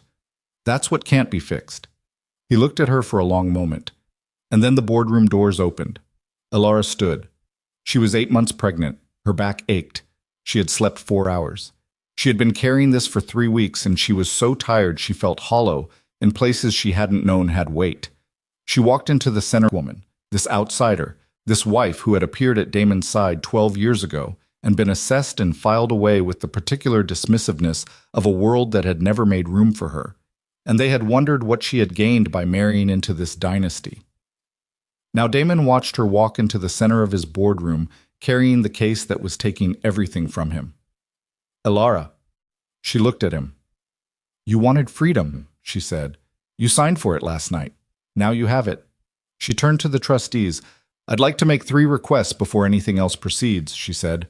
"Cancel the Rourke transfer entirely. Preserve the full evidence record. And ensure that no Eastport employee loses a paycheck as a result of what this family has done." The trustee with iron gray hair said, "Those are reasonable requests." Damon sat back down, not because he was told to, because his legs stopped holding him up. And Elara stood in the room where she had spent 12 years being seen as someone who was lucky to be there, and she breathed, and she did not feel powerful, and she did not feel righteous, and she did not feel like someone who had won anything. She felt like a woman who had done what had to be done. And she felt the particular specific terror of a moment that had just moved past the point where any part of it could be taken back. For either of them. For any of them. The recording was in the room. The papers were signed. Eastport would survive. But across the table her husband was sitting with his hands flat and his face gray and his empire dissolving around him like something that had only ever been held together by the assumption that no one was paying close enough attention. She had been paying attention. She had always been paying attention. And now there was no version of the next hour, or the next day, or the next year. that looked anything like the life she had entered this building carrying 12 years ago. For both of them, the life before this morning was simply over. What came next was something neither of them had a name for yet. The boardroom did not empty quickly. That was the thing nobody told you about the moments that changed everything. They didn't happen fast. They happened in the excruciating slow motion of institutional process, of men in suits speaking in measured tones about fiduciary responsibility, while the person at the center of it sat with their hands flat on a mahogany table and tried to keep their breathing even. Damon's attorneys arrived at 9:51, two of them, in identical dark suits, with the particular practiced composure of men who had been called into rooms like this before, and knew that the first thing you did was stop your client from talking. They were too late for that. The recording had already played twice. The first attorney, older, silver-haired, the kind of man who had probably known Elara Voss longer than Damon had been alive, looked at the documentation spread across the table and then looked at his client with an expression Elara recognized. It was the expression of a man recalculating how bad the situation was and arriving at a number larger than he'd expected. He put his hand briefly on Damon's shoulder. Damon shrugged it off. "We need a moment," the attorney said to the room. "You can have 5 minutes," Maris said pleasantly. "The trustees are on a schedule." Elara moved to the window while the attorneys conferred with Damon in low, urgent tones she could mostly hear but chose not to strain toward. She stood with her hand against the glass and looked at the city below. The ordinary Friday morning of it, people moving through crosswalks, a delivery truck double-parked on Boylston, the sky finally clearing to a pale winter blue.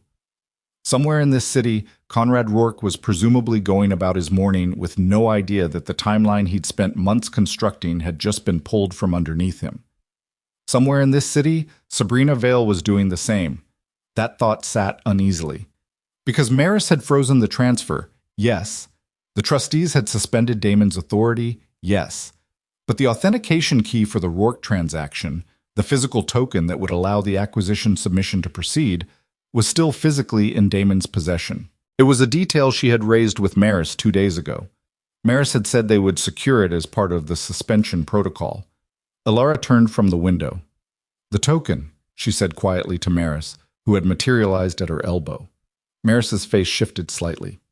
"It's on the list. We'll request it as part of before he leaves this room, Maris." "I understand. I'll now."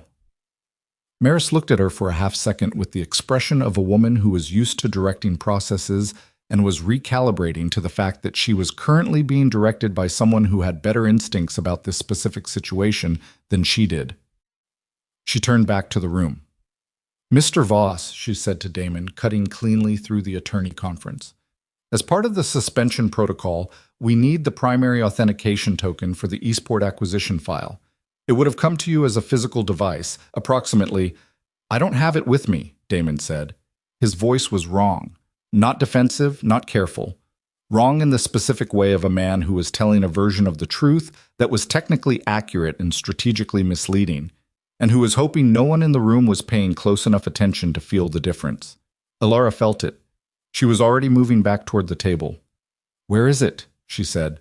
Damon looked at her. Something behind his eyes was very still.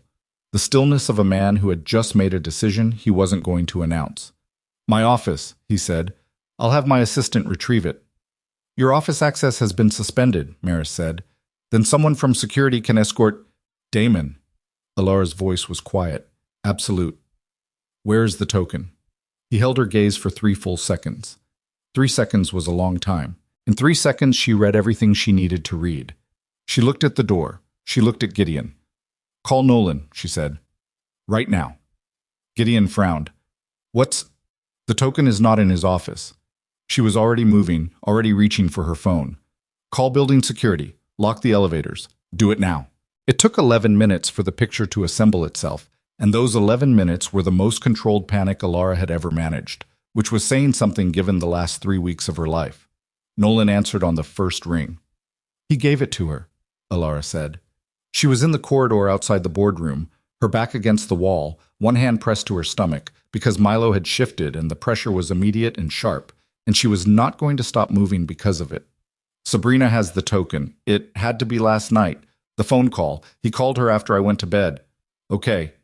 Nolan's voice was already operational, that switch she'd heard him make before, the one that cleared everything non-essential out of his register. Do you know where she'd go? She needs somewhere she can submit the acquisition through an authenticated terminal, somewhere with a private network connection that won't trace back immediately. She was thinking even as she spoke, working through the architecture of what she knew about Rourke's operation. Not a Voss building, not anything with a digital footprint that leads back to either of them. Rourke has a property on the waterfront, old customs terminal he acquired 2 years ago. It's been decommissioned, mostly used for document storage. How do you know that? Because after Wednesday I looked up everything I could find on Conrad Rourke. A pause. You trained me well. Can you get there? I'm getting in my car right now. Nolan, you don't go in alone. You call the Federal Financial Crimes line, and you give them the tip, and then you wait for them to move. And if they don't move fast enough? She closed her eyes for exactly 1 second. Then you call me. Elara. The number is in the folder Maris sent you last week. The agent's name is Devereaux. Tell him about the Rourke transfer. Tell him about the authentication token. Tell him there's a fraudulent acquisition submission being prepared right now and that they have... She checked the time. They have maybe 90 minutes before the transaction window opens. Done. She could hear him moving, footsteps, a car door. What are you doing? I'm going back in that room. To do what? To find out what else I don't know yet. What she didn't know yet was Gideon. She found out when she came back through the boardroom door and found Damon on his feet, both attorneys standing beside him, and Gideon across the table with his phone already at his ear. Not calling building security, but calling someone else. Someone whose number he'd dialed from memory without looking at the screen. Gideon. She kept her voice level. Who are you calling? He looked at her. People who can find them faster than federal agents. Hang up. He didn't. Gideon. She walked directly to him, stopped close enough that she had to look up slightly to meet his eyes, and she said very quietly, Hang up the phone. Right now. He looked at her with the full weight of 70 years of being a man who was not told what to do. She held his gaze and did not move. Whatever you're about to do, she said, is not happening. Not because of this family. Not in response to something I built. You will hang up that phone and you will let law enforcement handle it, or I will take everything I have, including what I know about how Sabrina connected to this family in the first place, and I will hand it to prosecutors before noon. A silence. Gideon's jaw worked slightly. The phone stayed at his ear for 2 more seconds. Then he lowered it. He did not look chastened. He looked like a man who had recalculated and landed somewhere he didn't like but could accept. She's right, he said, to no one in particular. He set the phone on the table. She's right.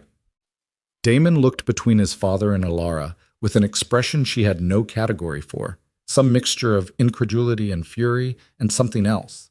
Something almost like the ghost of the recognition she'd seen in his face earlier, the understanding of how completely he had misjudged who she was. You think federal agents are going to move fast enough? Damon said. You think Rourke doesn't have a plan for... I think, Elara said, that you should stop talking about Rourke's contingency plans, because every word you say in this room right now is being documented. He stopped. The silver-haired attorney put his hand on Damon's arm. This time Damon didn't shrug it off. At 10:47, one of the trustees on screen said something to Maris in a low voice. Maris came to Elara immediately. The trustees want to formalize the interim structure, she said. Operational authority to Elias Chen. He's been the senior non-family executive for 11 years. He knows the company. The trustees trust him. And they want to designate a temporary protective representative for Milo's trust interests. Meaning? Meaning someone with standing to act in Milo's interests during the period of Damon's suspension, before the courts appoint a formal guardian of the trust. Maris paused. They want to designate you. Elara looked at her. I'm 8 months pregnant, she said, which is why it's temporary, and why it carries specific limited authority. Nothing operational, nothing you'd need to actively manage. It's a standing designation. It means if anyone attempts to access Milo's trust assets in the next 90 days, you have legal standing to block it immediately. And after 90 days? The court appoints a permanent independent trustee for his interests. Elara considered it. She looked at the room, at the trustees on the screens, at Maris, at Gideon standing at the far window with his arms crossed, and his gaze directed somewhere below the horizon of his own composure. She looked at Damon. He was seated again between his attorneys, watching her. "Fine," she said. "Do it." The documents were being finalized when her phone buzzed. Nolan. She stepped into the corridor again. "Talk," she said. "Devereux is moving." His voice was tight. She could hear traffic behind it. He was in the car. "But he's coming from Cambridge, and he's got to coordinate with the Port Authority, because part of the terminal is still technically in their jurisdiction, and there's paperwork." "How long?" He said 45 minutes minimum. "How long until the transaction window?" 38. She pressed her back against the wall. 38 minutes. "Where are you?" she said. 3 blocks from the terminal." "Nolan. I'm not going in. I'm parked. I can see the entrance." A pause. "Elara, Rourke's car is here, and there's a second car. I don't recognize it, but it's been sitting for 20 minutes. Sabrina." "Probably." She stood in the corridor of the Voss executive floor, and she did the math, and the math came up short no matter how she ran it. 45 minutes for the federal agents. 38 minutes until the window. 1 authentication token. 2,000 people. She went back inside. Damon looked up when she came through the door. He read something in her face. She wasn't sure what she was showing, but he'd known her for 12 years, and whatever it was, he saw it. "What happened?" he said. Not to his attorneys, to her. "The window is 38 minutes. The attorneys started to say something. Damon held up one hand without looking at them. "The federal agents?" 45. He sat with that. She watched the calculation move through him. Not the self-preservation calculation, not the legal strategy, but something older and simpler than either of those things. Something she hadn't seen on his face in a long time. "There's one way to invalidate the token remotely," he said. She knew this. She had known it since she first studied the Trust's authentication protocol with Maris 3 days ago, and she had set it aside because she hadn't known if she'd need it, and she had not wanted to need it. "The master transaction archive," she said. "If I release it with the full authentication chain, it overwrites the derived token. Sabrina's copy becomes null." She looked at him. "Yes. I know." The silver-haired attorney leaned forward. "Damon, do not say another word in this room without—" "The archive contains my original transfer authorizations," Damon said, still looking at Elara. Not at his attorney. At her. "Everything I moved, everything I approved." "I know," she said again. "If I release it, prosecutors get everything." "Yes. I go to prison." She held his gaze. She did not help him. She did not soften it. She did not offer him the version of this moment where she told him it would be okay, or that she'd find a way to protect him from what he'd built. She owed him nothing. "Will it change things?" he said. "Between us, if I do it?" Her answer came before she'd consciously formed it, from somewhere below thought. "No." He nodded, just barely. One small downward motion of his head, like a man absorbing a blow he'd known was coming. "Saving those people doesn't buy forgiveness," she said. Quieter now.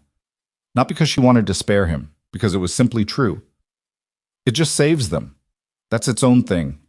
He looked at his hands on the table. His left hand was shaking slightly. She noticed it. She didn't think he knew it was. "The archive is on the Trust's main server," he said.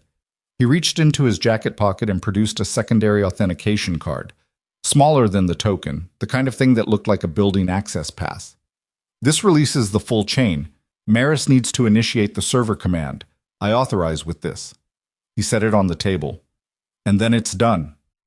Nobody in the room moved for a moment. Then Maris picked up the card. She looked at Elara. Elara nodded. Maris moved to the terminal at the side of the room and began entering the commands. Damon sat back in his chair. He stared at the ceiling. His left hand was still shaking, and he finally noticed it and pressed it flat against his thigh. 31 minutes, Elara said to Maris. "I know," Maris said, and her fingers moved faster. 26 minutes. The command was entered. The server was authenticating. Maris stood at the terminal watching a progress bar that moved with the excruciating patience of a system designed to be thorough rather than fast. Elara's phone buzzed. "Nolan, someone just went into the terminal building. Small, fast, could be a third party." She typed back, "Status of Devereux?" "Nolan, Still 20 minutes out. He says, hold. She looked at the progress bar. 62%. She looked at Damon. Is there a way to speed the authentication? She said. No. If they submit before the archive releases, then the derived token authenticates and the acquisition goes through regardless. He paused.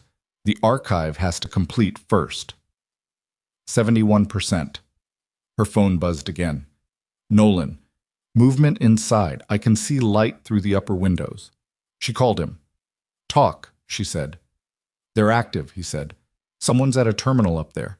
I can see the screen glow through the window. They're running something. Nolan, listen to me. Do not go in. I'm not going in. I mean it. Elara, I'm not going in. A breath. But it looks like they're close. 78%.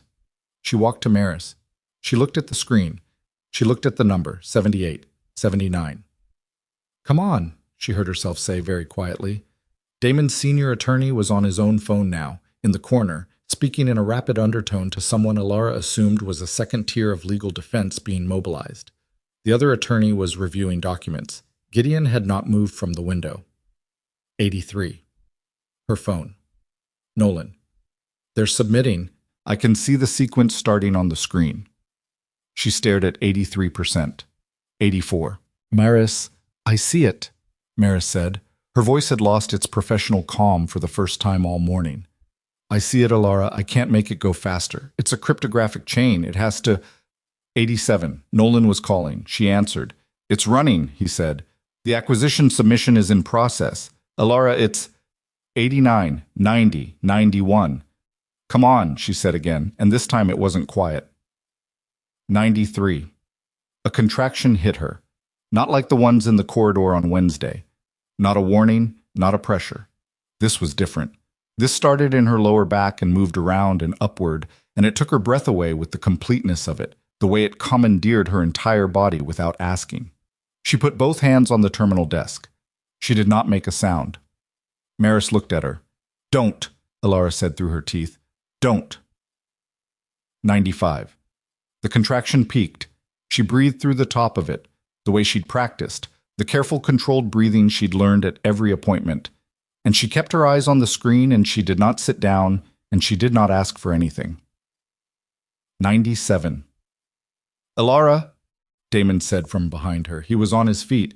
She hadn't heard him stand. Elara, sit down. Don't touch me, she said. Not angry, just absolute. 98. Her phone in her other hand, Nolan still connected, the sound of distant traffic and his breathing, and somewhere in the background the muffled sound of something that might have been a door being hit. 99. The contraction ebbed. She straightened. 100. Archive release complete flashed across the terminal screen in plain green text, the most beautiful and inadequate collection of words she had ever seen. She put the phone back to her ear. Nolan! She heard it before he said anything. In the background of the call, a sharp mechanical impact, shouting, the word federal cutting through everything else. They're in, Nolan said. His voice was shaking slightly. Devereaux got there. I don't know how, he said 20 minutes, but they're inside, I can hear... A sound she couldn't identify. More shouting. Then Nolan. The screens went dark. Whatever was running up there just stopped. She closed her eyes. She opened them. Are you okay? She said. I'm fine. Yeah. I'm fine. A pause. Are you? The contraction was gone, but the memory of it was still in her body. The insistence of it. The reminder that her body was running its own timeline, independent of everything else happening. Call me when Devereaux is out, she said. Elara, are you okay? She looked at the terminal screen, at Maris, who was staring at her with an expression that had gone past professional concern into something more human. At the trustees on the screens, two of whom appeared to have partially risen from their chairs. At Gideon, who had finally turned from the window and was watching her with the kind of attention old men paid to situations that had moved outside their control. At Damon, who was standing 2 feet from her with his hands at his sides, and something on his face that she could not look at for long because it was too complicated, and she did not have room for complicated right now. I'm fine, she told Nolan. She hung up. She set her phone on the terminal desk. She straightened her back, which screamed at her for it, and she turned to face the room. The archive has released, she said. The authentication token is void. Devereaux's team is at the terminal. A silence. The iron-gray trustee on screen said, "The Eastport acquisition is dead," Elara said. Another silence. Then Damon sat back down. The slow, heavy descent of a man whose legs had made the decision before he had. Devereaux called at 11:23. He was outside the terminal. His voice was the practiced, steady register of a federal agent delivering information in a way that would be repeatable on the stand. "Conrad Rourke is in custody," he said. "We have the secondary device. The acquisition submission was interrupted mid-process. The authentication key failed during the final verification step." A pause. "Your archive release hit the server 4 seconds before their submission would have completed." 4 seconds. "The woman?" Elara said. "Still in the building. We're working on it. Her name is Sabrina Vale. She'll have identification under that name, or possibly under an SV advisory corporate identity." She paused. "She has documents. Financial records she took from the Voss internal system. You'll want those." "We're aware," Devereaux said, which meant he was more brief than she'd realized, which meant Maris had been working angles she hadn't been told about, which she decided to be grateful for rather than irritated by. "The Eastport employees," she said. "No payroll interruption. Can you confirm that the existing operations aren't affected by the arrest?" "That's not in my jurisdiction, Ms. Voss, but—" "Elara," she said. "My name is Elara." A brief pause on his end. "Elara. The Eastport operational accounts weren't part of the acquisition target. They should be unaffected." "Good." She hung up. She was sitting now. She had found a chair somewhere in the last 10 minutes, and her body had made the executive decision to use it without consulting her. Maris was beside her. "Sabrina will be arrested," Maris said quietly. "I know." Rourke's attorneys will argue the token was acquired without Damon's knowledge. Damon's attorneys will argue, I know what they'll argue. She pressed her hand to the side of her stomach. Milo was moving again, a constant rolling motion that she'd come to recognize as his response to her tension levels, as if he were calibrating himself against her. "Let them argue. The recording is in evidence. The archive is in evidence. The trust documents are in evidence." She paused. "Let every attorney in the city argue." Maris was quiet for a moment. "You should go to the hospital," she said. "I'm fine." That contraction was one contraction. "I've been having irregular contractions for 2 weeks. The midwife said—" "Elara." Maris's voice was gentle and unmoving. "That was not the same as the others, and you know it." She did know it. She sat with that knowledge for a moment, looked at the room, the trustees disconnecting from screens, the attorneys conferring in corners, Gideon standing alone by the window again, Damon sitting with his eyes on the table and his hands in his lap, and the particular stillness of a man who had run out of moves. She looked at Damon. He felt it and looked up. Across the length of the boardroom table, across 12 years and a signed divorce and a federal case, and everything that was broken beyond repair between them, they looked at each other. "I'm going to the hospital," she said to Maris, without looking away from him. Damon stood. He started. "No," she said. "You won't." He stopped. "There's a car waiting," Maris said. "I called it 10 minutes ago." Elara looked at Maris. 10 minutes ago? I've been watching you for 2 hours." A brief, precise pause. "I'm thorough." Elara almost laughed. It came out as something shorter and more ragged than a laugh. Something that was partly exhaustion and partly the specific absurdity of arriving at this moment after everything that had brought her here. She stood. Her back hit her with the full inventory of what she'd put it through today. She picked up her bag. She walked to the boardroom door. She did not look back at Damon. She did not need to. In the corridor with the elevator ahead of her and the ordinary sounds of the building going about its Friday morning around her, another contraction began. Softer than the last, but present, and more purposeful, and carrying in its insistence the specific biological announcement that regardless of federal arrests and trust documents, and the slow dismantling of a criminal dynasty, her son had decided that today was going to be the day. She pressed the elevator button. She breathed. She thought about Nolan's number, already dialing in her head, about the hospital 3 miles away, about the midwife who knew her name and her file and the specific complications that a premature delivery at 33 weeks would carry. She thought about Milo. Just Milo. The elevator opened. She stepped in. The doors closed behind her, and for 12 floors of descent, in the small, contained silence of that elevator, Elara Voss was alone with the knowledge of everything she had done and everything it had cost, and everything that was about to begin, and she pressed her hand flat against the cool metal wall, and she breathed, in and out, and she did not allow herself to break until the lobby doors opened and the cold February air of Boston hit her face like something honest, and she walked out into it and kept going. Behind her, on the executive floor, Damon Voss sat in the boardroom of the empire he had inherited and destroyed, and he waited for the attorneys and the federal agents and all the machinery of consequence to arrive and tell him what came next. Below him, the harbor moved. It did not wait for him. It never had. And in the car that Maris had called 10 minutes before it was needed, with Nolan on the phone and the hospital 2 miles ahead, and her son pressing insistently against every decision she'd ever made to get here, Elara moved toward the only thing that had mattered through all of it. The one thing that had never been about Damon, or the trust, or the empire, or the name she was already in the process of giving back. The contraction peaked. She breathed through it. She did not close her eyes. She kept them on the road ahead, on the city moving past the windows, on the specific and ordinary miracle of a Friday morning in February. That was about to become the first day of something neither she nor Milo had a name for yet. The hospital room smelled like antiseptic and forced warmth, and the particular staleness of recycled air that never quite managed to feel like real oxygen. Elara noticed these things in the way you notice details when your body had taken over, and your mind was running on the narrow frequency of pure survival, cataloging the irrelevant because the relevant was too large to hold all at once. The ride had taken 11 minutes. She knew because she had counted. Nolan driving, one hand on the wheel and one reaching back periodically to touch her arm, not saying much because there was nothing to say, and he had always understood that about her, that she did not need words when what she needed was presence. She had counted the minutes and breathed through 2 more contractions and watched the city move past the windows with the strange, detached clarity of a person whose body has announced, with no interest in negotiation, that everything else was now secondary.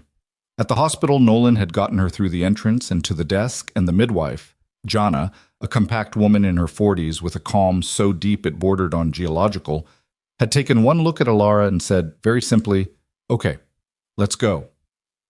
They had moved fast after that. Not running, but fast. And somewhere in the transition from the hallway to the room to the monitoring equipment being attached, Elara had lost the thread of the morning, the boardroom, the recording, the progress bar at 98%, Damon's face when she'd said no, and had arrived in a smaller, more animal place where the only things that existed were the contractions and Milo's heartbeat on the monitor and Jana's voice telling her what was happening and what was going to happen next. 33 weeks and 4 days, Jana said, reviewing the chart without looking up. We've had earlier. He's going to need the NICU, but he's got good positioning and your vitals are... She paused, checked something. Your blood pressure is elevated. I had a difficult morning. Jana looked at her over the chart. How difficult? Elara thought about how to answer that. She thought about the boardroom and the contraction she'd breathed through at 99%, and Nolan's voice through the phone saying they're in, and the elevator doors closing on 12 years of her life. Significant, she said. Jana held her gaze for a moment. Whatever she read there, she accepted without further questions. She was that kind of person. The kind who understood that some histories arrived in the delivery room and needed to be worked around rather than into. Nolan is in the waiting room, Jana said. Anyone else you want called? Elara thought about it. Her mother was in Baltimore, too far, and Elara was not ready for that particular kind of love. The fierce, suffocating maternal love that would arrive with opinions and history attached. Her closest friend from before the Voss years had drifted in the way friends drifted when your life became a closed system. There were people she could call who would come. None of them were the person she had been going to call 2 years ago, or 5, or 10. No, she said. Just Nolan. Okay. Jana made a note. The contractions are regular now. We're going to monitor for an hour and then reassess, but I want you to understand that there's a reasonable probability we're having a baby today. Hey. I know. You're ready? She pressed her hand to her stomach. Milo moved, that rolling motion she'd come to know, his particular restless insistence on being felt. I've been ready for 3 weeks, she said. Damon arrived at the hospital at 12:41. She knew because Nolan texted her. He's here. Lobby. He wants to know if he can come up. She stared at the message for a while. Jana was across the room reviewing something on her tablet. The monitor beside the bed tracked Milo's heartbeat in its steady electronic pulse. A sound Elara had come to need in the way you needed certain sounds, the way some people needed rain or traffic, or the specific white noise of a city at night. She typed back, "No." Then she set the phone face down on the blanket and listened to her son's heartbeat and waited. The C-section was decided at 2:15. Milo's heart rate had been doing something Jana described as communicating displeasure, a slight deceleration during peak contractions that resolved each time but carried enough consistency to move the conversation from monitoring to acting. Jana explained it without drama, in the same geological calm that Elara had come to find genuinely comforting over the past several hours. She explained the procedure, the timeline, the specific risks associated with 33 weeks, the NICU protocols that would begin the moment Milo arrived. Elara listened to all of it. She asked 3 questions. One about the anesthesia, one about the NICU's staffing, one about the specific threshold at which they would reconsider. Jana answered all 3. Then Elara said, "Okay, let's do it." They moved her at 2:30. The operating room was colder than the delivery room, that specific institutional cold of a space designed for precision rather than comfort. There were people in it, more people than she'd expected, each performing a specific function with the focused efficiency of a team that had done this before and would do it again and treated each instance with the same exacting attention regardless. Someone introduced themselves to her. She didn't retain the name. She focused on the ceiling, on the light above her, clinical and bright and completely indifferent to anything she had done or survived or built in the last 3 weeks. On the steady sound of monitoring equipment, on her own breathing. Jana was there. That mattered.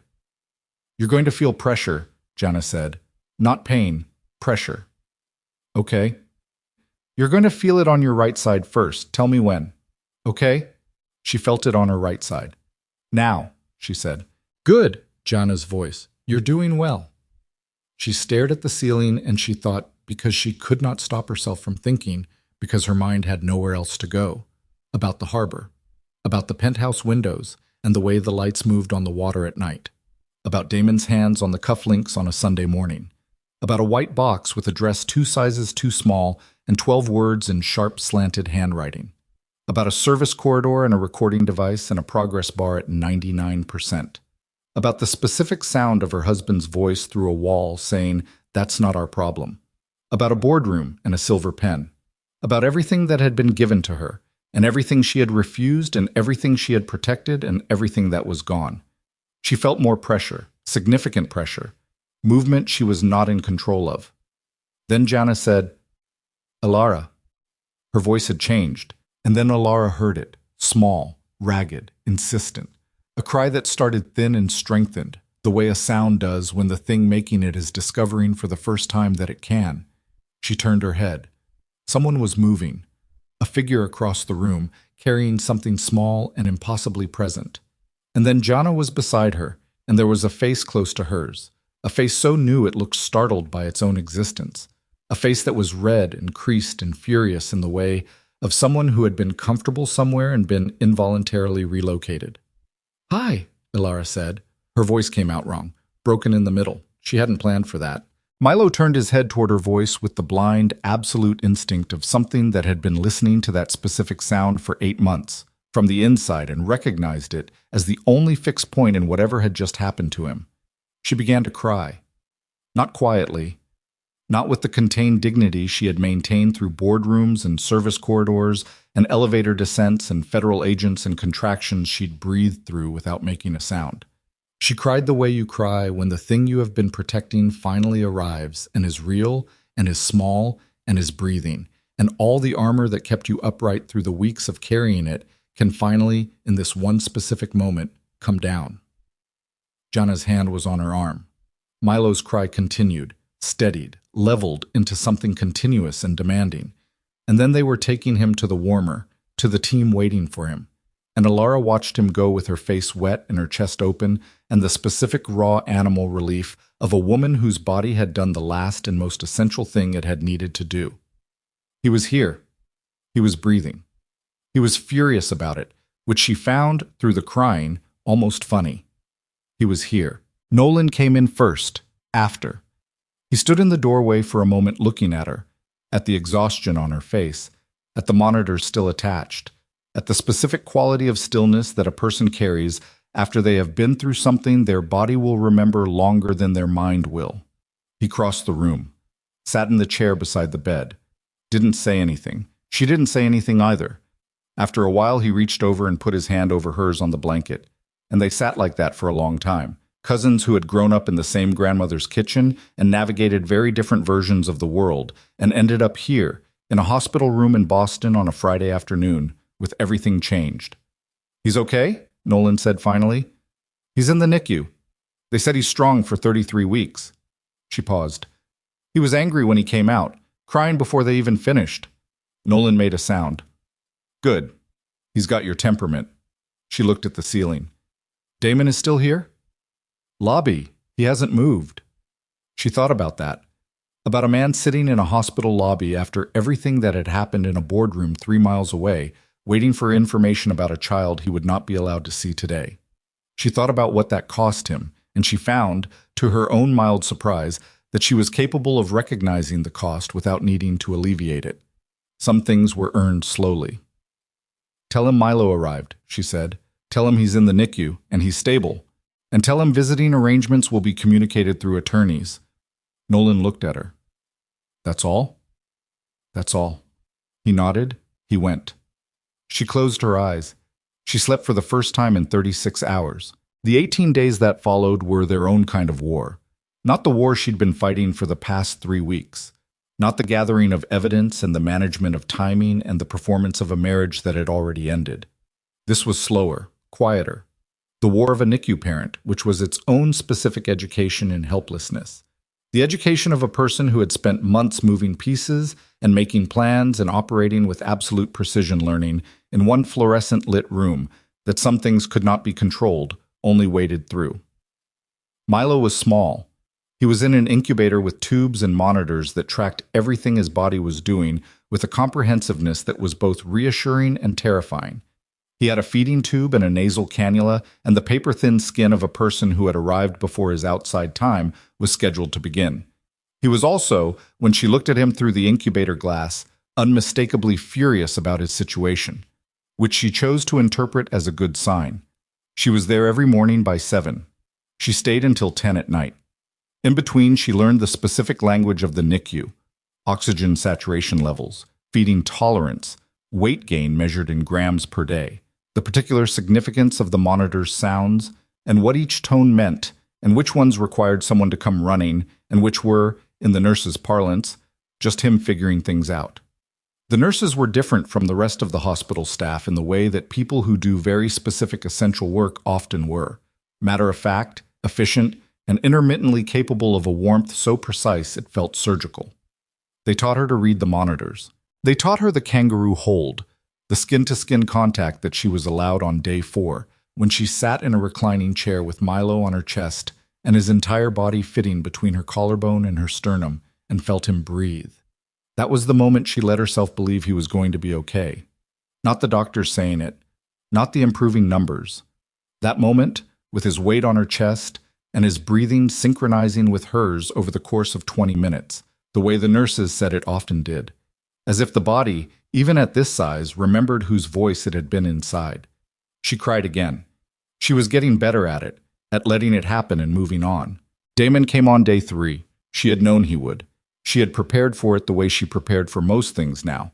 Not with a plan exactly, but with a clear sense of what she would and would not allow. He stood on the other side of the NICU glass. She was inside, in the chair beside Milo's incubator, and she watched Damon through the window, watched him find the right incubator, watched his face when he located Milo, watched something happen there that she had not expected to feel anything about, and found she felt something about anyway. Not forgiveness, not the old love, not anything she had a clean word for, just the recognition that what was in that incubator was his son too, and that Damon, whatever he had done, whatever he was going to face, was standing on the other side of that glass looking at his child for the first time, and that this was a moment she had no right to be completely cold about. She went to the door, she opened it. He looked at her. "You can stand here," she said, "at the window, for 10 minutes.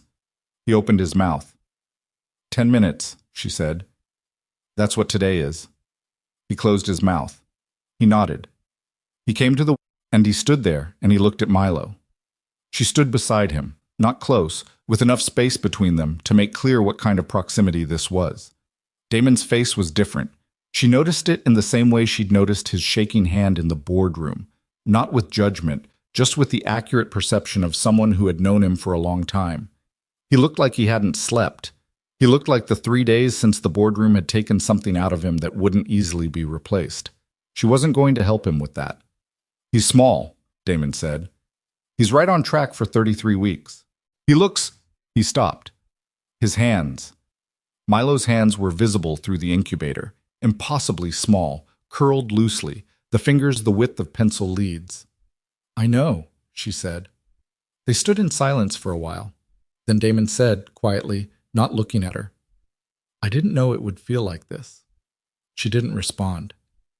"I thought I understood." He stopped again, started differently. "I thought the business was—" Another stop. He pressed his forehead briefly against the glass, a gesture so unlike him that it landed as almost more honest than anything else. "I'm sorry, Elara." She looked at Milo, at the monitors, at the small, perfect, furious person her body had made and delivered and was now feeding every 3 hours through a tube, 1 gram at a time. "I know you are," she said. "Does it matter?" She thought about it, really thought about it, standing there in the NICU hallway with the antiseptic smell and the soft sound of monitoring equipment and her son on the other side of the glass. "Not to the terms of the divorce," she said. "Not to the federal case. Not to the trustee structure." She paused. "But yes, it matters to me. As a fact about you." She looked at him. "It doesn't change anything, but it matters." He looked at her for a moment with those eyes she had known for 12 years. "That's more than I deserve," he said. "Probably," she said. 10 minutes is up." He stepped back from the glass. He looked at Milo one more time. Then he left. The federal case moved faster than she expected. Sabrina Vale pleaded guilty on the 15th day of Milo's NICU stay. Maris called to tell her while she was eating a sandwich in the hospital cafeteria, staring at the wall, running on 4 hours of sleep, and the specific resolve of a woman who had decided that functioning was a form of protest. Sabrina's plea included full cooperation with prosecutors, which meant Rourke's case was built on a foundation that didn't depend on circumstantial reconstruction. It had her testimony, her records, her account of how the scheme had developed, and it had the archive Damon had released. "He's going to plead," Maris said. "His attorneys are in conversations with the prosecutors. The archive gives them everything they need, and Damon knows it. He's looking at a negotiated sentence." "How much restitution?" "Full. Every dollar moved from the trust, plus interest. His personal assets will cover most of it. The rest comes from liquidating his position in the secondary Voss entities." Elara thought about the apartment in the South End, the jewelry on Newberry Street, the flights to the Bahamas. "And the trust?" she said. "Intact. Milo's position is fully protected. The independent trustees have restructured the oversight, so no single person has the kind of discretionary authority Damon had." A pause. "Your temporary designation as protective representative continues until the court appoints a permanent independent trustee, probably another 60 days. And Gideon?" A longer pause. This was the part Maris had been building toward, and they both knew it. "Tell me," Elara said. Gideon's connection to Sabrina's original introduction to the family was, Maris chose her words carefully, more deliberate than it initially appeared. He didn't orchestrate the Rourke scheme. He wasn't part of the fraud. But Sabrina's access to Damon, her original position as a consultant, the way she was introduced through a channel that bypassed normal vetting, Gideon created that pathway. Whether he intended what it became, he knew who she was, Elara said. He knew who she was, and he placed her anyway. There's evidence suggesting he thought she would be a useful influence on Damon, Someone who would keep Damon occupied and manageable while Gideon maintained greater behind-the-scenes control of operational decisions. Another pause. It backfired catastrophically. Elara ate a bite of her sandwich, set it down. He used Damon's marriage to manage Damon, she said. That appears to be the shape of it. And me. She said it without heat, just identifying it. I was part of the system he was managing around. Yes. She sat with that for a moment. The cafeteria around her was its ordinary mid-afternoon self. Staff on breaks, a family in the corner, the smell of coffee, and institutional food. The ordinary world going about its business around the edges of everything that had happened. Remove him from automatic trustee authority, she said. He's not going to like it. No. He's not going to understand why I'm doing it when he technically isn't part of the crime. He'll argue that his intentions, I know what he'll argue. She picked up her coffee. He placed Sabrina Vale into my husband's orbit deliberately to maintain control over the family he was supposed to have retired from, and 2,000 people almost lost their jobs because of the chain reaction that started. He doesn't get immunity because Damon made choices he didn't anticipate. She paused. No patriarch gets immunity just because someone else made the worst decision. Maris was quiet for a moment. I'll draw up the filing. Thank you. She finished her coffee. She went back upstairs. Milo had gained 11 grams overnight. He came home on day 18. It was not the triumphant homecoming of movies, not the sunlight and the celebration and the sense of clear delineation between before and after. It was logistically complicated and emotionally enormous and smaller looking from the outside than it felt from the inside. She had rented a townhouse 2 weeks earlier, a brick building near the hospital, 3 floors, a courtyard in the back that caught afternoon light. She had asked Nolan to furnish it minimally, with the things that mattered, the crib, the nursing chair, the monitors that would continue tracking Milo's oxygen and heart rate for the first weeks at home. She had not taken anything from the penthouse. She had sent for her clothes, her books, a specific lamp she'd had since before Damon, and the photographs of her grandmother on the mantle that she had brought into the marriage and would take out of it. Everything else belonged to an era she was done with. The penthouse itself was in the process of being liquidated as part of Damon's restitution structure. She didn't follow the details of it. It didn't belong to her in any way that needed grieving.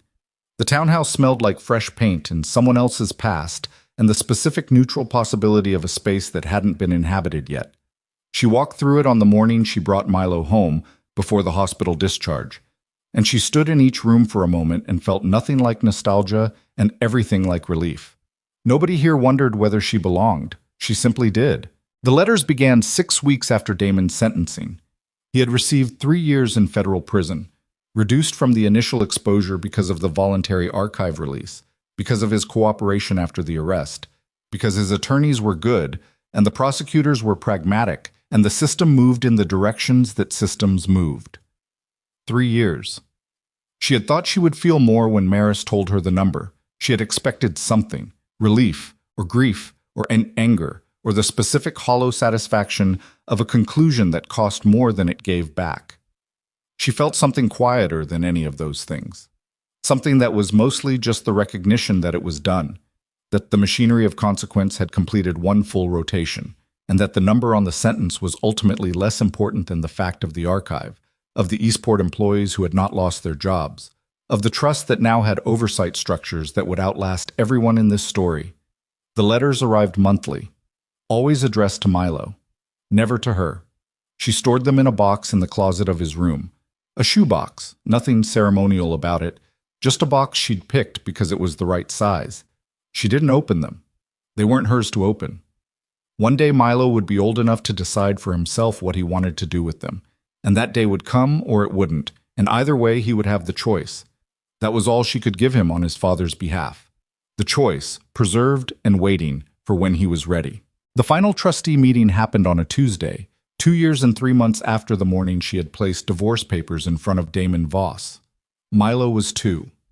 He was walking, had been since 14 months, with the particular determined instability of a child whose ambition exceeded his coordination, and he had strong opinions about trucks, about the color yellow, and about whether his socks were folded correctly, which they were not, in his assessment, almost ever. She drove to the Voss building in the same city that had watched her arrive 12 years ago as Damon's wife, and had watched her leave, 8 months pregnant, carrying one suitcase.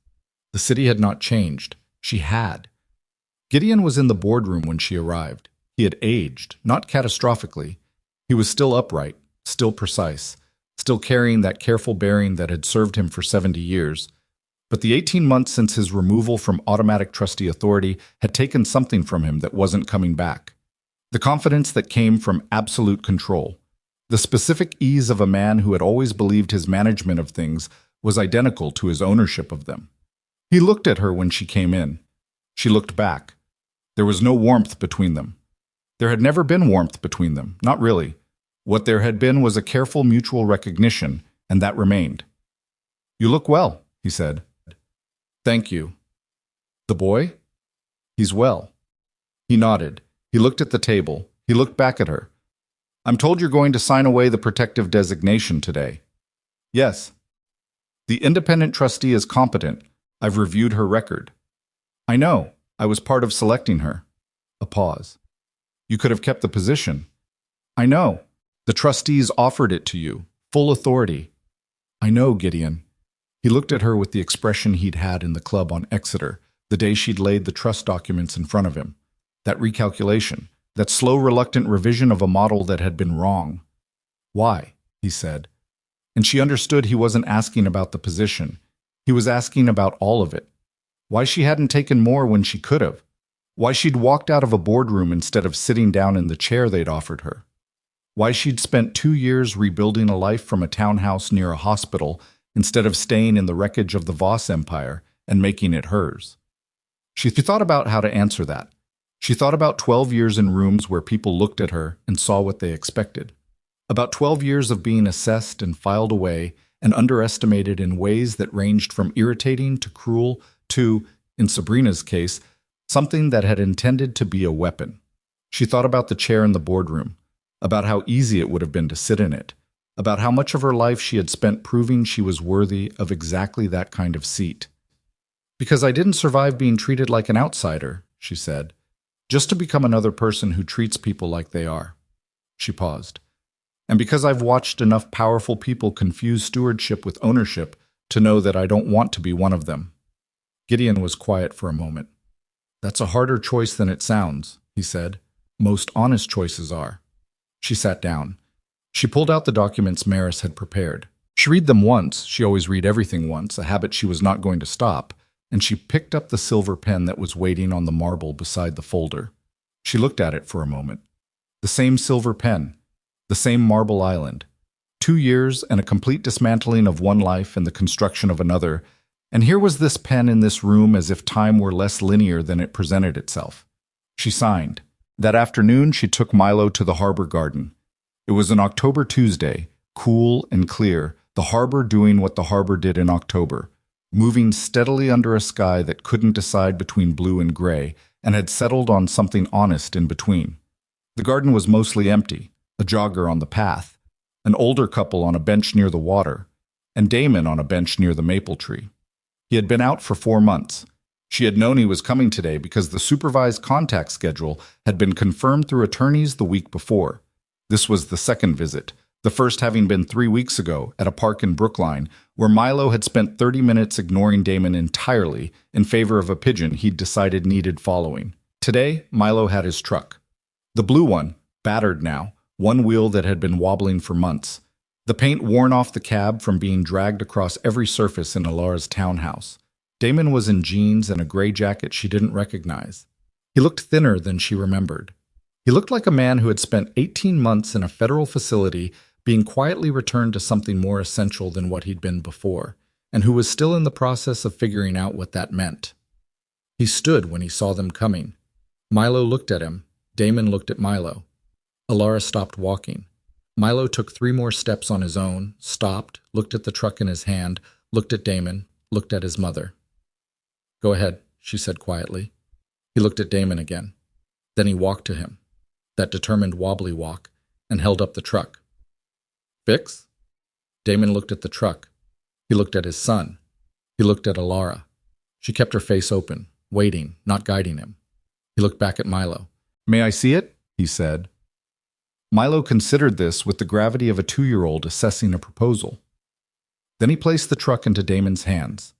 Damon sat down on the bench. He turned the truck over in his hands, examining the wheel, turning it, pressing at the axle. He reached into his jacket pocket and came out with a coin, a quarter, the kind of thing that accumulated in pockets without purpose, and he used the edge of it to tighten the pin on the wheel axle, slowly, carefully, with the patient attention of a man who had nothing to prove to anyone watching and nowhere else to be. The wheel held. He turned the truck. It rolled clean. He held it out to Milo. Milo grabbed it. He rolled it on the bench. He rolled it on Damon's knee. He rolled it on the bench again. Then, in the way of children who made structural decisions about trust based on evidence rather than narrative, he leaned briefly against Damon's knee and looked at the truck. Damon went very still. He did not grab him. He did not pull him closer. He sat with the specific discipline of a man learning, probably for the first time in his life, to receive something without reaching for it. Milo straightened up, walked back toward Elara, showed her the wheel, spinning clean. "Fixed," he announced. "I see that," she said. She looked up. Damon was still on the bench. He was looking at Milo with an expression that had no performance in it, no calculation, no management, nothing that had been constructed for any audience. He was just looking at his son in the October light by the harbor. His face was wet. He didn't wipe it. She looked away, not out of contempt, out of the recognition that this moment belonged to him and she was not going to take it from him by watching. She walked a few feet toward the water. The harbor moved in its old continuous way, indifferent to the particular weight of the afternoon, doing what it had always done regardless of what the Voss family was negotiating on its banks. She stood there and she breathed the cold harbor air, and she thought about what it had cost to arrive here. The specific currency of it, not money, not position, not the public metrics of winning and losing that people would apply to her story from the outside. The real cost. The 12 years of careful invisibility inside a world that had decided what she was before she opened her mouth. The 3 weeks of carrying evidence that could detonate everything while smiling across a breakfast table. The service corridor. The 99%. The operating room. The 18 days of a NICU vigil. None of it had been worth it in the sense that people meant when they said things like it was all worth it. It had simply been necessary. The price of protecting what needed protecting. She hadn't had the option of not paying it. What she had now on the other side of it was different from what she'd had before, smaller in some ways, quieter, without the external architecture of wealth and position that had once defined the parameters of her days. But it was hers, unambiguously, entirely, unconditionally hers. The townhouse near the hospital, Milo's socks that were never folded correctly, Nolan at Sunday dinners, Maris, who had become something closer to a friend than a professional contact, the NICU nurses who had sent a card when Milo turned one, a life that nobody wondered whether she deserved. She heard small footsteps behind her. Milo appeared at her side, truck in hand, and looked at the water with the same serious expression he brought to most things. "Water," he said. "Yes," she said. "Water." He reached up with his free hand. She took it. They stood there together, the two of them, looking at the harbor in the October afternoon light. A woman who had walked through the center of a fire and come out carrying the most essential thing, and a boy who had arrived in the middle of it and had no idea yet what kind of story he'd been born into, and who was currently, primarily, interested in whether there were boats. "Boat," he said, pointing. A container ship was moving slowly across the harbor mouth, enormous, steady, moving at the pace of things that had been doing this for a very long time and expected to continue. "Yes," she said, "that's a big boat." "Big," he agreed. Damon was still on the bench. She was aware of him the way you were aware of things in your peripheral vision that you had decided not to center, present, acknowledged, not forgotten, not the focus. He would come every week. He would come even when Milo ignored him. He would come when Milo was going through phases that made contact difficult. And he would come when Milo, in his own time, began to be curious, to ask questions, to open the box of letters and start from the beginning. She would adjust the boundaries when his actions, not his apologies, his actions, justified it, not before. Not as a reward for contrition. When the evidence supported it, the way she had always moved through the world. On evidence. That was what she could give Milo on his own behalf. Not a repaired family, not a fiction of wholeness. A father who showed up because he chose to, in the space that was available, which was the only space there was. The container ship moved out of sight. Gone, Milo said. Gone, she agreed. He looked up at her. He had her eyes. She'd known that since the NICU, since the first time she'd been able to see his face clearly. He had her eyes and Damon's jaw and some third thing that was entirely his own, that had arrived with him and belonged only to him, and which she was still, 2 years in, learning to recognize. Go? He said, his version of the question that meant, can we go explore, which could mean the water or the path or the garden or wherever seemed interesting next. Sure, she said. Where do you want to go? He considered this with great seriousness. Then he pointed, definitively, at a section of the path that led around toward the garden's far end. Toward nothing in particular, toward whatever was there, toward the next thing. There, he said. Okay, she said. She held his hand. They walked. Behind her, Damon watched them go from his bench by the maple tree. He sat with his hands between his knees and the quarter still in his fingers, and his son's laughter carrying back to him on the harbor air, and he did not follow, and he did not call after them, and he did not ask for more than he'd been given. He had learned, at significant cost, the difference between those things. The harbor moved. The light changed. The afternoon did what October afternoons did in Boston.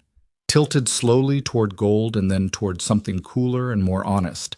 The kind of light that didn't flatter anything but made everything look exactly like itself. Elara did not look back. She had spent enough of her life looking back at things that were finished. Ahead of her, Milo was pulling at her hand toward the corner of the path, toward whatever was there, toward the ordinary and unremarkable and completely sufficient territory of the next thing and the thing after that. She went with him. She had always known how to do that, how to move toward what needed protecting, how to stay on her feet when the ground shifted, how to carry what mattered and set down what didn't. What the Voss dynasty had learned from her in the end was something it had never been designed to accommodate, that the most dangerous thing in any room full of powerful people was a woman who already knew her own worth and had stopped waiting for them to recognize it. She had never needed their name. She had never needed their chair. She had needed 12 years to fully understand that. She did not regret the years. They had made her exactly precise enough to do what had to be done. And now she was done. And it was enough. And ahead of her, Milo was laughing at something on the path.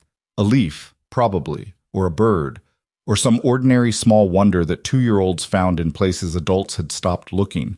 And the sound of it carried back to her like something she had not known. A year ago, she was capable of feeling this clearly. She walked toward it. She kept walking.